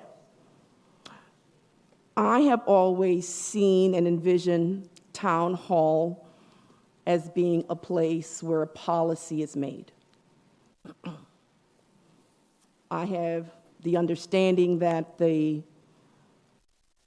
area above the commission chamber has been always held for special events. You could determine whatever the special event is. The concern that I have here is, and I've been very consistent, and our Parks and Recreation and Special Events Director can certainly verify this, with all of the nonprofits that have come here and made the request, I have always voted no against the hard costs. And that is, you've got to pay our people, and you got to clean the facility. I'm going to tell you that the budget process that we just went through was horrendous, to the point where I have departments that cannot make copies. They cut their budget to the core, where everything now has to be provided digital because it was going to be a cost. Nickeled and dimed us. And if I am saying it incorrect, staff is here. Please call me out on this. As a nonprofit, you are guaranteed the waiver of the facility. However, we're paying our guys. This is a day off for them. This is a special cost. And our town manager asks us, there are things that even staff ask. I mean, a shirt. We had to cut off the price of the shirt as far as how much money we can request for a uniform. I'm not kidding you. So I'm saying to you, honestly, hard costs, I'm not going to say yes to, because you have to pay, we have to pay. And when I say we, meaning the people of the town of Lake Park, it's your money. Those are the hard costs. So I would say that in the past, I have never attended a forum here at Town Hall.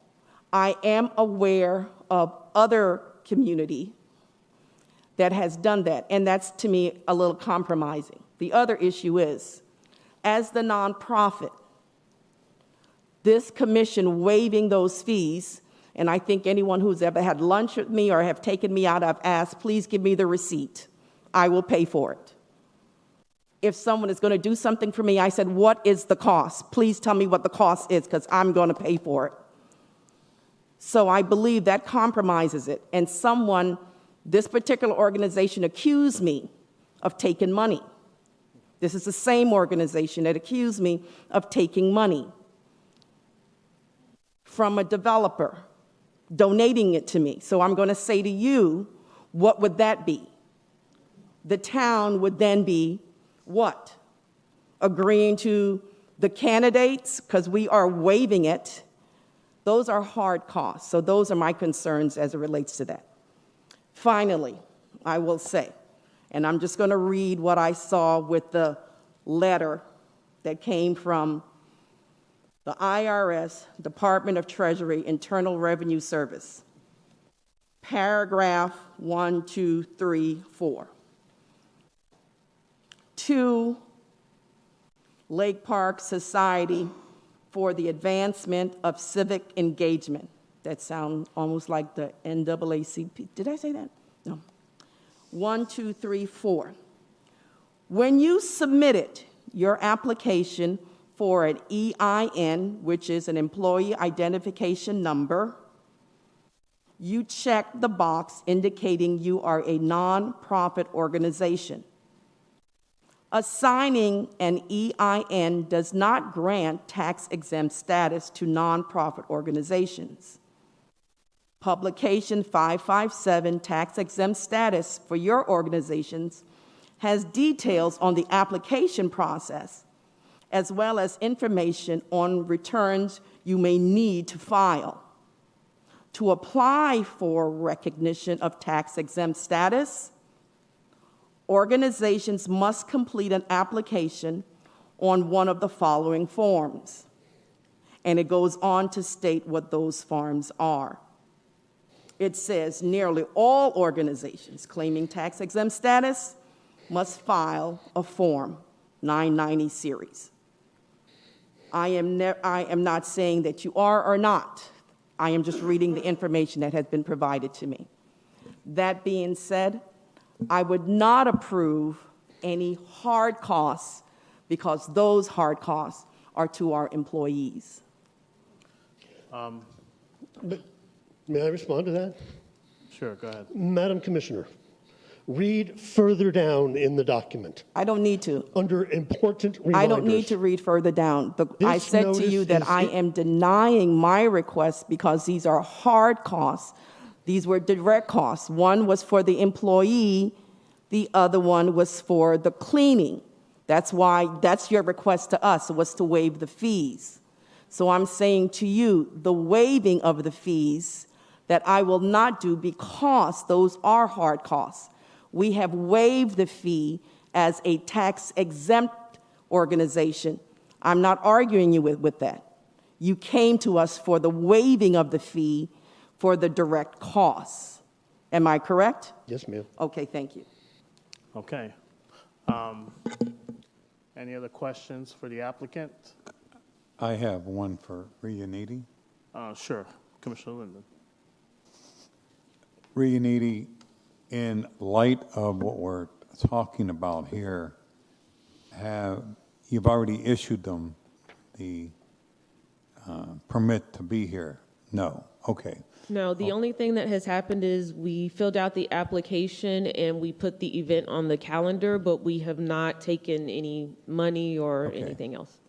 So it boils down to, if they're 501c3 or not-for-profit, they fall into the realm of being able to get it 3 times a year. If they don't, they can't. What is the normal cost for a non-501c3? So if it's a Lake Park entity, Lake Park resident, it's yeah. $125 an hour. Okay, 120, all right. Mhm. So if we up here discuss waiving some of the fees, what's the effect on the overall application? If we say no, we're not going to pick up the $270. They've already said they're going to pay for PBSO themselves. What's the effect on the actual application then? In order for them to have the event, they would have to pay the $270 to have the room. If they do not pay the $270 and you do not waive it, then they would not be able to have it. Okay. So the question in front of me, which goes off of a couple other commissioners, is even if they pay the $270 per event, is it still legal and ethical to do it in town hall? I don't know if you have the answer. We got to research it. Go to Vivian. I don't know. I'm more concerned. The money doesn't bother me. We don't have it, as Commissioner Thomas said. We don't have it. But at the same token, if there's any area in there that be anything, I'd rather play on the side of safety and say, get a hall and get the hall to donate it and so forth. But I needed clarification on where we were at, because while they applied for it, it's not finalized, correct? Correct. All right, thank you. Vice Mayor. I just want to say, kind of follow up with Commissioner Linden, and I'm not a lawyer. We're going to listen to our lawyer. Yeah. But from what I read from the statute, that as long as it's an organization, they can have a forum, not a debate, but a forum. But those little things needs to be. I was just putting the candidates on notice. Like, these are things that will cause you to be in the news or on social media, twist it, toss it, whatever they wanted to put together. So I just wanted to make sure, the candidates know that. But it's not these guys would know there's not a law on statute that said they can't do it. I just want to make that clear. So. Okay. So the point of this is to waive the fees for the 2 days that they're wanting to host this mayoral candidate forum. I'm not going to elaborate on it too much myself, because I am a candidate, and frankly, I'm just going to stick to the narrative. That's what the narrative is. I understand that there is a dispute based on what status this applicant is, and I'm sure that will get dealt with by staff. I'm sure they've already, and as it states in the packet, they've supplied their information as needed. I understand, Commissioner Thomas, you made the statement of you don't wish to pay the hard cost, which I'm assuming it gears towards the fees for the employees and the staff. It was outlined. It was outlined in the agenda. If that's the case, it must be made in a form of motion, also agreed upon across the dais. Just to say one other thing, I know we've been talking about waiving fees and stuff. This was a topic that was made during budget time. And Town Manager, correct me if I'm wrong, we made the statement around budget time that we need to reevaluate that. because of the fact that we are in a constrained year. I'm going to say that once again. This year's budget cycle is a constrained year, meaning we are working with almost to the penny of the amount of dollars that we are. In fact, the town manager was instructed during that budget time to go back into our budget and make cuts on certain items. And for me, frankly, that should be a part of that as well, because we don't have the money to be able to afford to waive every single thing. Otherwise, what kind of business are we running here? Then we might as well let the other person come up and call us out about how we do business and not what we say about business. I'll leave it at that.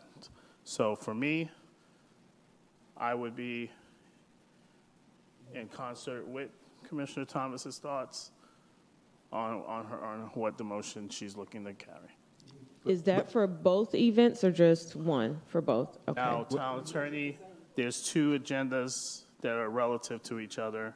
Can the vote be made for both items? Yes. Yes.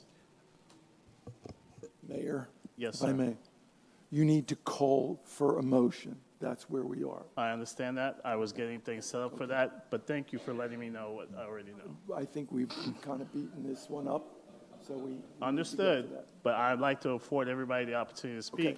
That's the kind of mayor I am, and that's the way we'll be. I don't know what that means.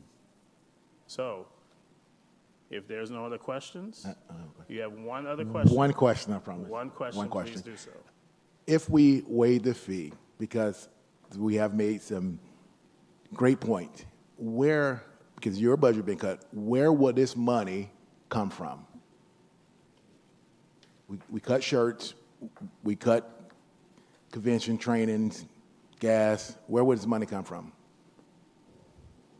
Barbara and myself would have to sit down and look at my budget and figure it out. Okay.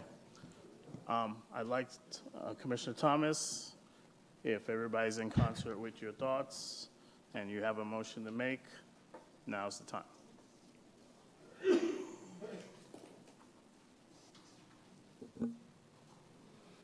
I make a motion for items 5 and item 6 to be denied.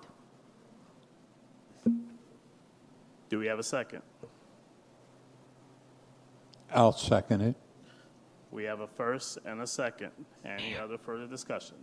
Yes. Rianiti, you have something you want to say first? Yes, so I know that you guys mentioned the direct cost, but there's also the refundable security deposit. So when you're saying your motion, I just wanted to make sure if you're just denying the direct cost, Okay. or does that include the $500 refundable security deposit?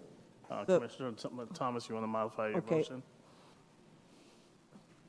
We have a second, so actually we can discuss it, right? Well, We- that- the we can reason I discuss it, right? It's in discussion.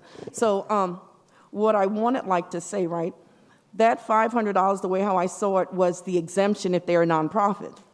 No, that's the refundable security deposit that they have to pay just in case they destroy the room and we need to So those fix were the something. damages.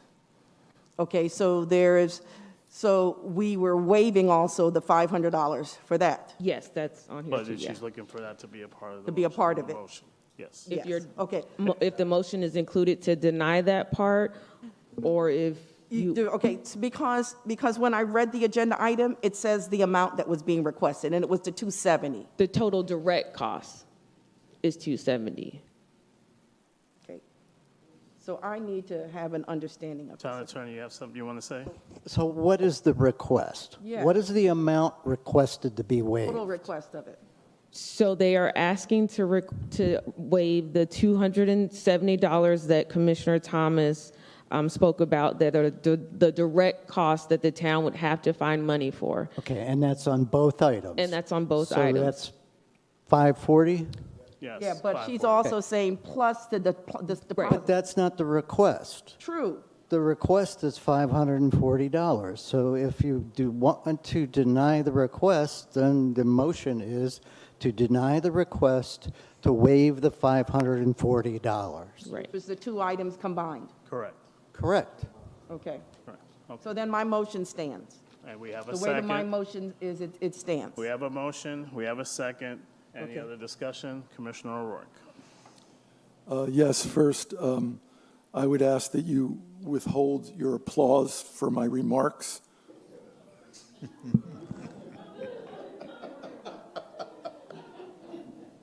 Thank you for the laughter. It's not easy. It's not easy being up here and hearing some of the things that are said about me. Are we going? The things that are said, this is for discussion. it's No, not- go ahead, please. Okay, thank Go you. ahead, go ahead. The things that are said make me believe that this is a political process, Michael. It doesn't mean I don't think you're a good guy. It means you have a different opinion than me. No one's willing to hear the other side. That's the difficulty that I have with this process here of granting this forum request on what I consider a political process. It was brought up that campaigning is not allowed on town property. That's also a consideration. I would suggest, Mr. Steinhauser, that you go to a place, maybe the Kelsey Theater would be interested in holding an event that could hold the same, actually could hold more people than the town Mirror Ballroom, and you could put your event on at that location. That's it. Thank you. Just to add on to that, I know that there was comments said about not finding any businesses to participate. I find that very hard to believe, considering we were having discussions earlier last year about how hard it is for businesses to get traffic in the downtown area. So for there to be a discussion that it's hard for businesses to not want to host something like this, I fathom that to be quite difficult and strange to digest, considering I myself in my first election, very first one, was at the Brewhouse Gallery doing the same event. My second one was at a condo, happens to be the same condo last year to which I attended to watch my colleagues go through their election. There is a place for something like this. There is also a place that's free in virtual space that I'm surprised nobody has even said, because we can all make a Zoom call in business, and we can all host a Zoom call in business. So what an epiphany that we have there, where there's avenues you can go, because as life goes on, technology evolves and creates avenues for you to be able to do things like this. So I would say, please look into other matters outside of brick and mortar, because sometimes you may not get people simply because they just don't have time. I work every day. I work here as well. A Zoom call would be helpful. So just keep that in mind. Okay? If there are no, Commissioner Linden? Just need to clarify a point very quickly, that because there's a motion made and seconded, it's to discuss the item in front of you. That has no specific yes or no vote behind it. All right? So that's why you do it after the discussion. So in order to get to the vote, we need to go through discussion. So Correct. Thank you. Thank you for. just wanted to bring that up in case some people are unaware. Thanks. We are ready to vote. All right. So, all right. the Tom. motion was made to deny the waiver. It was seconded. It was discussed. All in favor? Aye. All opposed? Motion passes unanimously. Yeah. To deny, yes. That was the motion. In case people were a little off kilter. Okay. Moving on. Those took care of items 5 and 6. We have items number 7, discussion on town manager annual performance evaluation.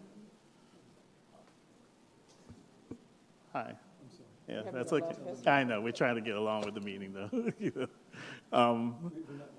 I gotcha. Town manager, I know there was discussion about the choices from the last previous meetings about which, and again, I thank you for providing us those 2 options. An option was made, and then you allowed us time to make, to provide suggestions of modifications that needed to be made.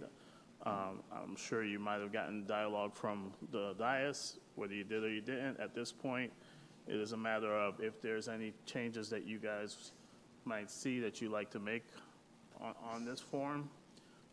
You're allowed the opportunity now to make a suggestion. Staff will notate it and make the modifications. Otherwise, if there are none, we will proceed as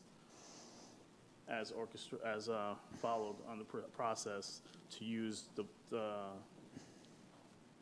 performance evaluation form that was voted upon. I have nothing additional to add to it. Okay. Let it be known for the record, Commissioner Linden has stated that.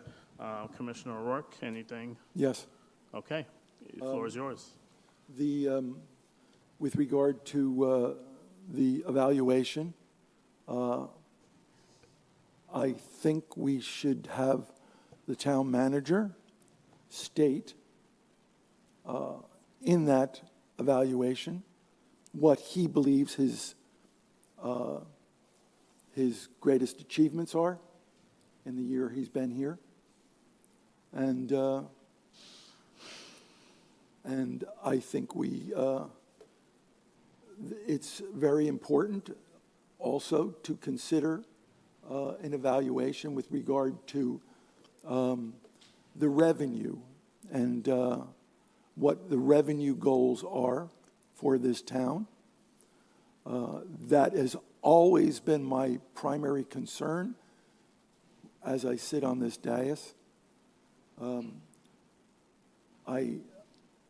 not going to elaborate on that, but I think a discussion with regard to a SMART goal guide question or evaluation with regard to revenue and whether revenue goals are met for the period in question. Now, that may be more applicable to the next year because I don't know if we have any direction with regard to what we were asking for. That's one of the problems with this evaluation process is that we're asking to evaluate a town manager that's been here for a year, and we haven't set those goals ahead of time. So we're kind of caught in that strange place. That's all. Okay. Commissioner Thomas. This is really to the town attorney I wanted to ask. I know when I came on the commission, this commission had not adopted a evaluation tool. And so I'm asking, because the way how I looked at this is not necessarily an evaluation for the town manager, but an evaluative tool because we have never had one adopted here. So I wanted to ask, does this or would this allow for itself to be adopted by resolution to say this is the adoptive tool that we would use for managers? Because I never had the opportunity when the other manager was here, something was out and they all had a lot of issues with the I'm sorry, but I don't understand what you're asking. Okay, you could either get, we're policymakers here. Right. It could either be adopted by ordinance or it could be adopted by resolution. Now, I only know resolutions when I say that, normally resolution. I don't think you have to adopt a tool by either an ordinance or a resolution. You just need to have the tool presented, accepted by the commission, given to the manager, and on that basis, you evaluate the manager. Okay. So what I am suggesting for this commission is that we adopt a tool.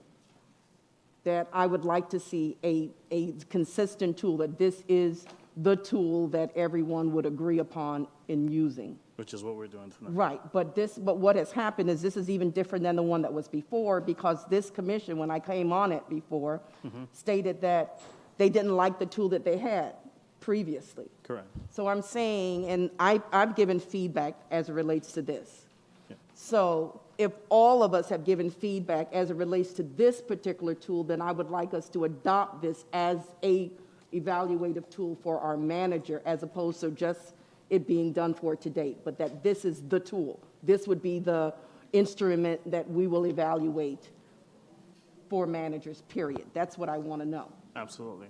I think That's the reasoning that I want to like go through, because I don't want to have to go through next year. Well, are we going to be using this tool or another tool? No, I think the vote for this particular item is this will be the tool moving forward from the moment we vote on it, that will be used annually in terms of the town manager's performance. Simply put. Okay, having said that, there are some corrections on this. There's some grammatical stuff. There are some errors as far as in spelling that's on there that I've kind of like noted. Okay, no, I'm just saying, that's why I've asked. No one is like saying that. And I looked at it even just from the very first sentence. This form shall be completed. It should be this form shall be completed by each member of the town. So I'm just saying, is everyone in agreement with this as being the tool? If it is, then it needs to be cleaned up and presented to us so that this is the tool. Because it's strike through and underline. That's all I'm saying. Understood, and that's the point of this. I believe that's a reasonable question to ask. What is it that we're doing? There's strike through, underline, this is a draft. What is it really that we're going to be presenting and asking for? The recommendations for us to consider, discuss, and provide input direction of proceeding with this evaluation. So if we have decided that this will be the tool, we will vote that now. If there are grammatical errors that need to be corrected, that will be direction to provide to the town manager and staff, so that way he can discuss it. But we know that this, if we all decide this is the tool, this will be the tool form that we will have moving forward for the town manager's performance evaluation. Vice Mayor. All right, I got a question probably for you guys, because I only get 2 times out of a month to talk to you. But Commissioner O'Rourke, you said that you wanted the town manager to write down his success and going forward, because we don't have anything to measure him on. Yeah. So I got a question, because when I do my reviews in my other life, we usually do SMART goals together. And is that the process we're doing, where we sit and write measurable SMART goals, specific measurable goals with him to judge him for the following review? I would say that should be a part of it. That was what I was right. going to. So I want to make sure we can't go backwards and do it. Yeah. Correct. And that's why I suggested having the town manager present what he felt were his best accomplishments. And I would say, in addition to revenue. And then we can discuss that. And I would say also, to your point of what you said, and that was good points as well, in addition to the revenue, which is very important, base it off of what he has given to us as his 1690-120, what's been related to that, as well as staff culture and resident culture in terms of his interactions. That's all plays a role in his day-to-day operations, and that should be noted in his successes. Mayor. Yes, sir. May I comment on what you just said? Yes, sir, please. With regard to staff, I've heard comments and public comments stating, having people speaking as if they're speaking on behalf of the staff. Yes. I don't know what the staff thinks. There's a contract that says, actually, we're not supposed to talk to the staff. Correct. So I can't get that type of an evaluation from staff as to what's going on. Understood, but I know. If I may, no, just finish. Go ahead, please. Would the commission be okay with a survey of staff, a blind survey of staff? Town attorney? Look, the charter says that the manager's in charge of the employee. The commission plays no role in the charter requirements vis-a-vis the manager and the employees. Surveying employees about the manager's performance is contrary to the charter. Okay. I would argue against that because it's brought up all the time that that the management style is important. You can argue all you want. That's my opinion. Mr. Baird, you have given a lot of opinions that have this whole room sitting in here all time that I disagree with. That's fine. Right. My we're opinions entitled are to my disagree. opinions, and they're not going to change. Okay. Mine aren't either. But I'm Mr. Baird, I appreciate that that's your perspective, but I'm a commissioner. I'm entitled to my perspective too. I don't disagree with you.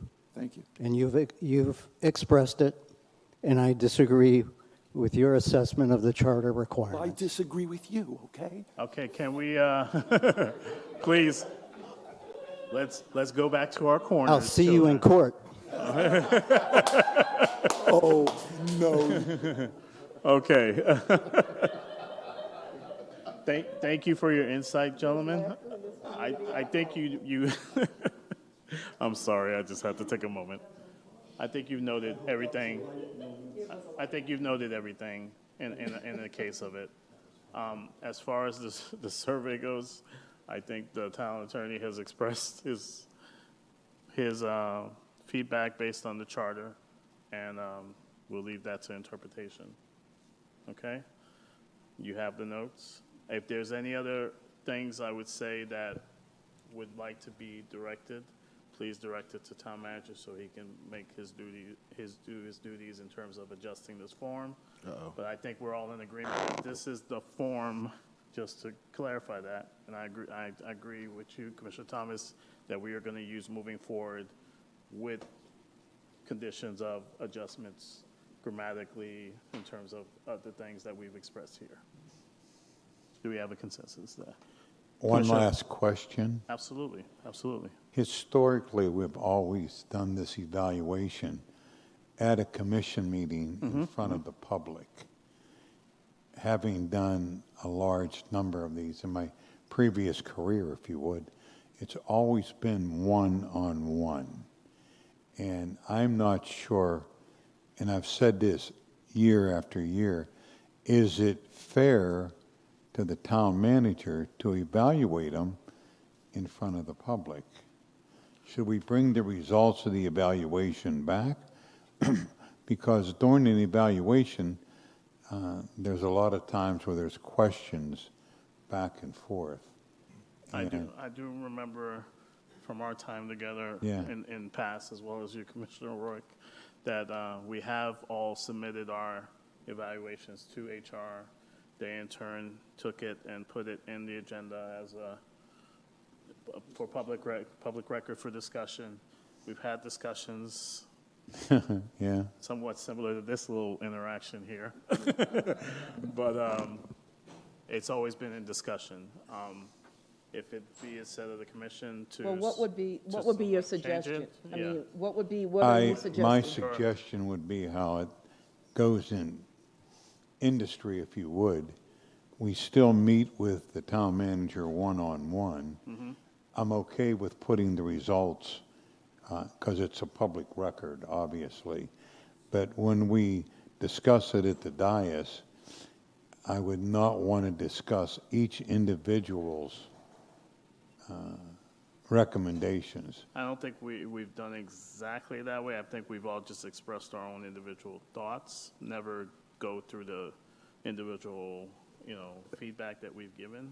What are you asking? I mean, if you're asking me not... put it in consent? Are you just saying put it in consent? I hadn't because thought it's of either that, going to but be discussion or it's going to be consent. What are you asking? I I hadn't thought of that, but I mean, you that's know, a good 'cause idea. Consent's a good idea. That's the only way you're gonna, but again, now it could be removed from consent, so, you know what I'm saying? No So, matter That's a good what, idea. it's gonna be so what are discussed whether it you, so wants to that's be or why I'm not. asking, how does that look like? I would basically like to do a one-on-one and then probably put it in consent. It could be pulled, but I think it's more, like I said, he believes more intimate, and he's focused on one person, like we have individual meetings, one-on-one. Yeah. And he's focused on one person. No offense to anybody on this dais, but I mean, we all start doing our review right here. I mean, I don't know if I'm going to be able to stay focused to listen to what Commissioner O'Rourke thinks about him or what job he's doing, because I want to get my point across and make sure that he's doing the right thing from what I think the town needs. So I think if we go one-on-one, put it in consent, if it needs to be pulled and go over an item that we feel that needs to be discussed, or if we all have the same items on the review, we can also make that a discussion also automatically. I'm actually leaning that way myself, as kind of similar to what Commissioner Linden is. I'd still like to do it one-on-one, but I still would like it to be on the agenda item and available if needed to be pulled or not. What say you, Commissioner O'Rourke? Yes, he's in agreement, where I think we're all in concert. Commissioner Thomas, you're in agreement? I know you have other items, things that you wanted to be modified, but in terms of the process. It's gonna have to go on the agenda. Yeah, exactly. So, there you have it. Direction is set, direction is made. You Okay. said it doesn't have to? No, It has to go on the It agenda. has to go on so the agenda, yeah. Doesn't matter to me how it's How done. it's I just done. wanted to know It's on how it consent. looks. If you're gonna That's pull all it, I you wanted pull to it. know. If it's on agenda item, as an agenda item, it'll be there, but it's gonna be there regardless. Okay? Okay. Direction has been made. All right. I think that was all the items for Have we today. come up with a deadline of when they need to be submitted? I think if you're asking, I think Commissioner Thomas had asked for modifications to be made grammatically, so I would say at the next meeting, let's have it back on, so we can just finalize it, and then from that point on, we'll move forward. Okay. Okay? Sorry, Tom. We're good? We're good. Okay. Town attorney comments. I'll try to be brief. Counselor. First of all, since you've been served with a lawsuit, and I anticipate you'll be served, well, you haven't been served yet. It's been filed, so there's been no service of the summons as yet. But under Florida law, Chapter 286, you are permitted to have, and this commission has had on other lawsuits, private attorney-client meetings. Unlike that P3 process that's discussed in my most recent memo, a court reporter is present at the private attorney-client privilege meeting. All of the discussion is transcribed by the court reporter, and at the conclusion of the litigation, whether it's an appeal or not, whatever the end of it is, a settlement or not, that transcript is a public record. So, and I'm directing this to you all, but also to the public that's out there that's concerned about transparency. That process exists in the statute, and there is no sunset or repeal of that statute, unlike what occurred with the P3 process statute. So in order to have that, I need to request that an attorney-client session be held. I'm making that request. I don't know that we would necessarily have that at your next meeting, but typically the commission has held those attorney-client sessions. The law requires you to convene your regular or special meeting and then recess, go to your private attorney-client session, and then come back to your public meeting and announce that you have adjourned your private attorney-client session. So I'm making that request. If the commission would like to authorize myself, the town manager, and town clerk to publish a notice, if I deem it's appropriate to have that at the next meeting, or if there's a recommendation that comes back to you for a special meeting, then we would publish the notice for the special meeting. At this point, I have a meeting tomorrow with my litigation team.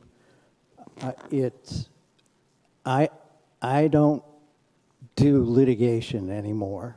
I used to do a lot of it, particularly land use litigation in both state and federal courts. But there are better litigators than me in my law firm. In fact, there are about 15 better litigators than me in my law firm. In order for us to adequately defend the town, and you've already established a budget, those litigators need to be paid at a rate that's more than $300 an hour. And so I'm going to bring back to you, you can approve it or not, an amendment that allows for compensation beyond the $300 an hour that you've been paying me for years, which frankly is well below my market rate. So what I'm asking you all to do tonight is to simply, whether or not there's a motion to authorize the town attorney and town manager to notice a private attorney-client session in the event we deem it appropriate for your next meeting. Okay, if there is a motion, right now, say so moved. I move. Second. Oh, I'll second that. Any other discussion? And what is this for now? This is to authorize payment for the upcoming litigation. This is authorized for an attorney-client session Oh, for the okay. lawsuit filed by Forest Yes. Development, if deemed necessary and appropriate. Okay. Because at this point, we haven't been served with the lawsuit. We haven't met internally, my law firm, the lawyers in my firm, to evaluate the lawsuit. We've all read the complaint, but tomorrow we're meeting to discuss it.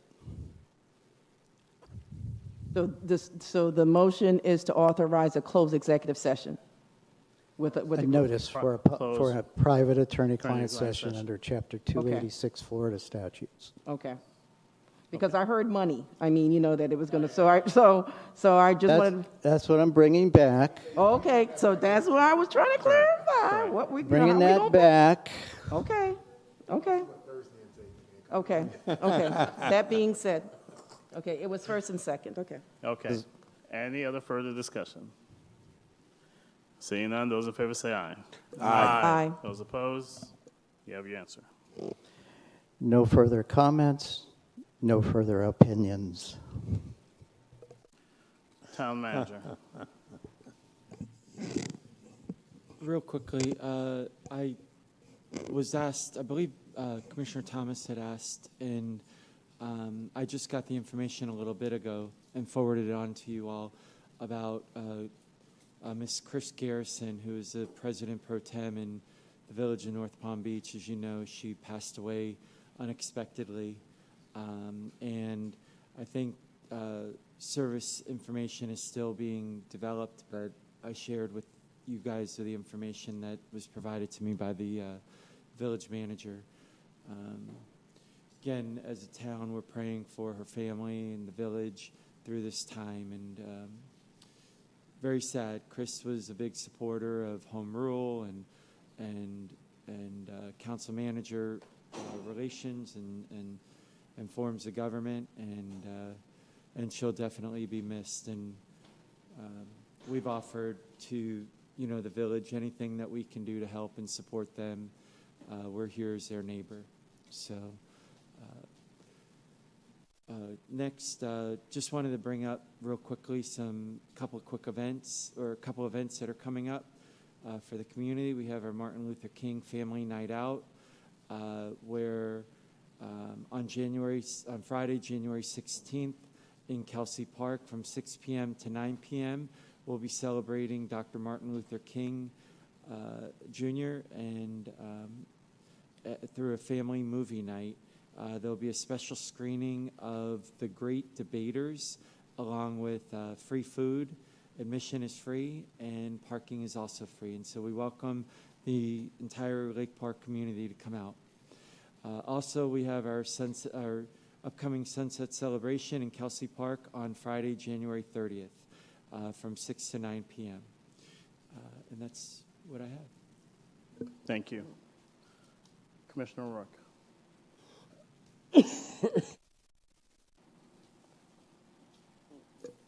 I was going to comment on some of the things that were said to me tonight, but I think it would be better if I just left that alone. And I will say, though, that I sit on this dais not because it's fun, because a lot of times it has not been fun for me.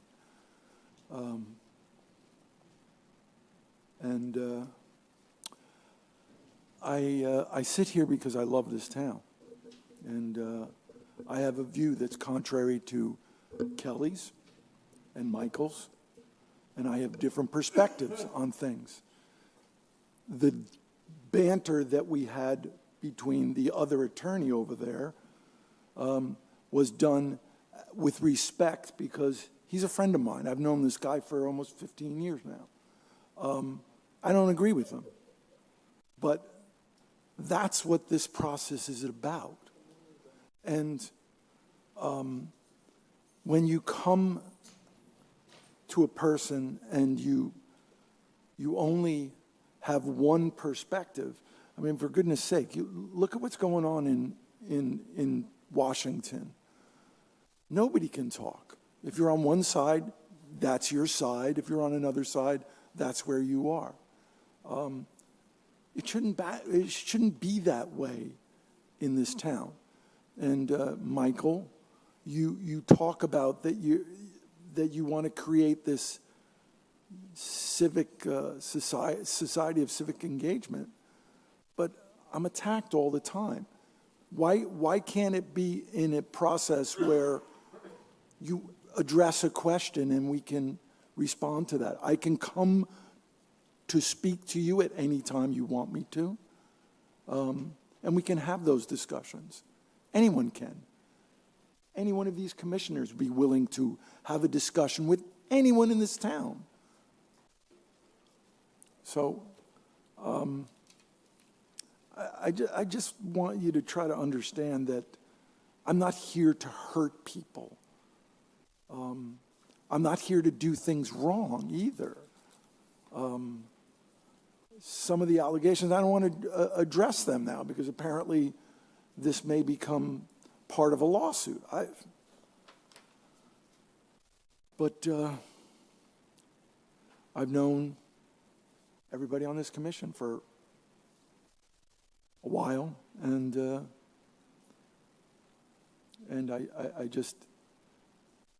I would appreciate if it were handled with less vitriol. That's all. Thank you. Thank you for that. Commissioner Thomas. It's my turn. Actually, the member of the public is gone. And what I wanted like to say is that the last time I was sitting here on this dais, I challenged the public. And what I did was I asked that the next time you come to this meeting, bring our future with you. And so, I'm a true believer of speak good things happen. And I want to just thank Amanda and Lucas Tice for coming tonight. It just really touched my heart because that is exactly what I'm talking about. It has nothing to do with the position. It has everything for our youth to see and to be a part and to be engaged. So I'm going to again say this. For whomever is here, bring along the future with you. I don't care how late they stay or how long they're at this meeting, but bring them along so they have an understanding of what it is that we do up here. A lot of times it does seem as though it's frivolous. This is government. Government is intended to move slow. And when it moves slow, what tends to happen at times is that it eventually moves right. When things are done in a haste, sometimes it's not done well. Government as a whole was intended to move slow. I'm going to tell you that, okay? And a lot of things that you see today, they weren't planned today. They were planned years ago and has just now come into fruition. So I constantly say to you, when we plan, remember that whatever goes into the ground, it doesn't stay for a day. It stays for a half century or more. That being said, I want to give kudos to my daughter. I know she's going to hate me when she says, when she sees me on, so that's why I'm behind the mask.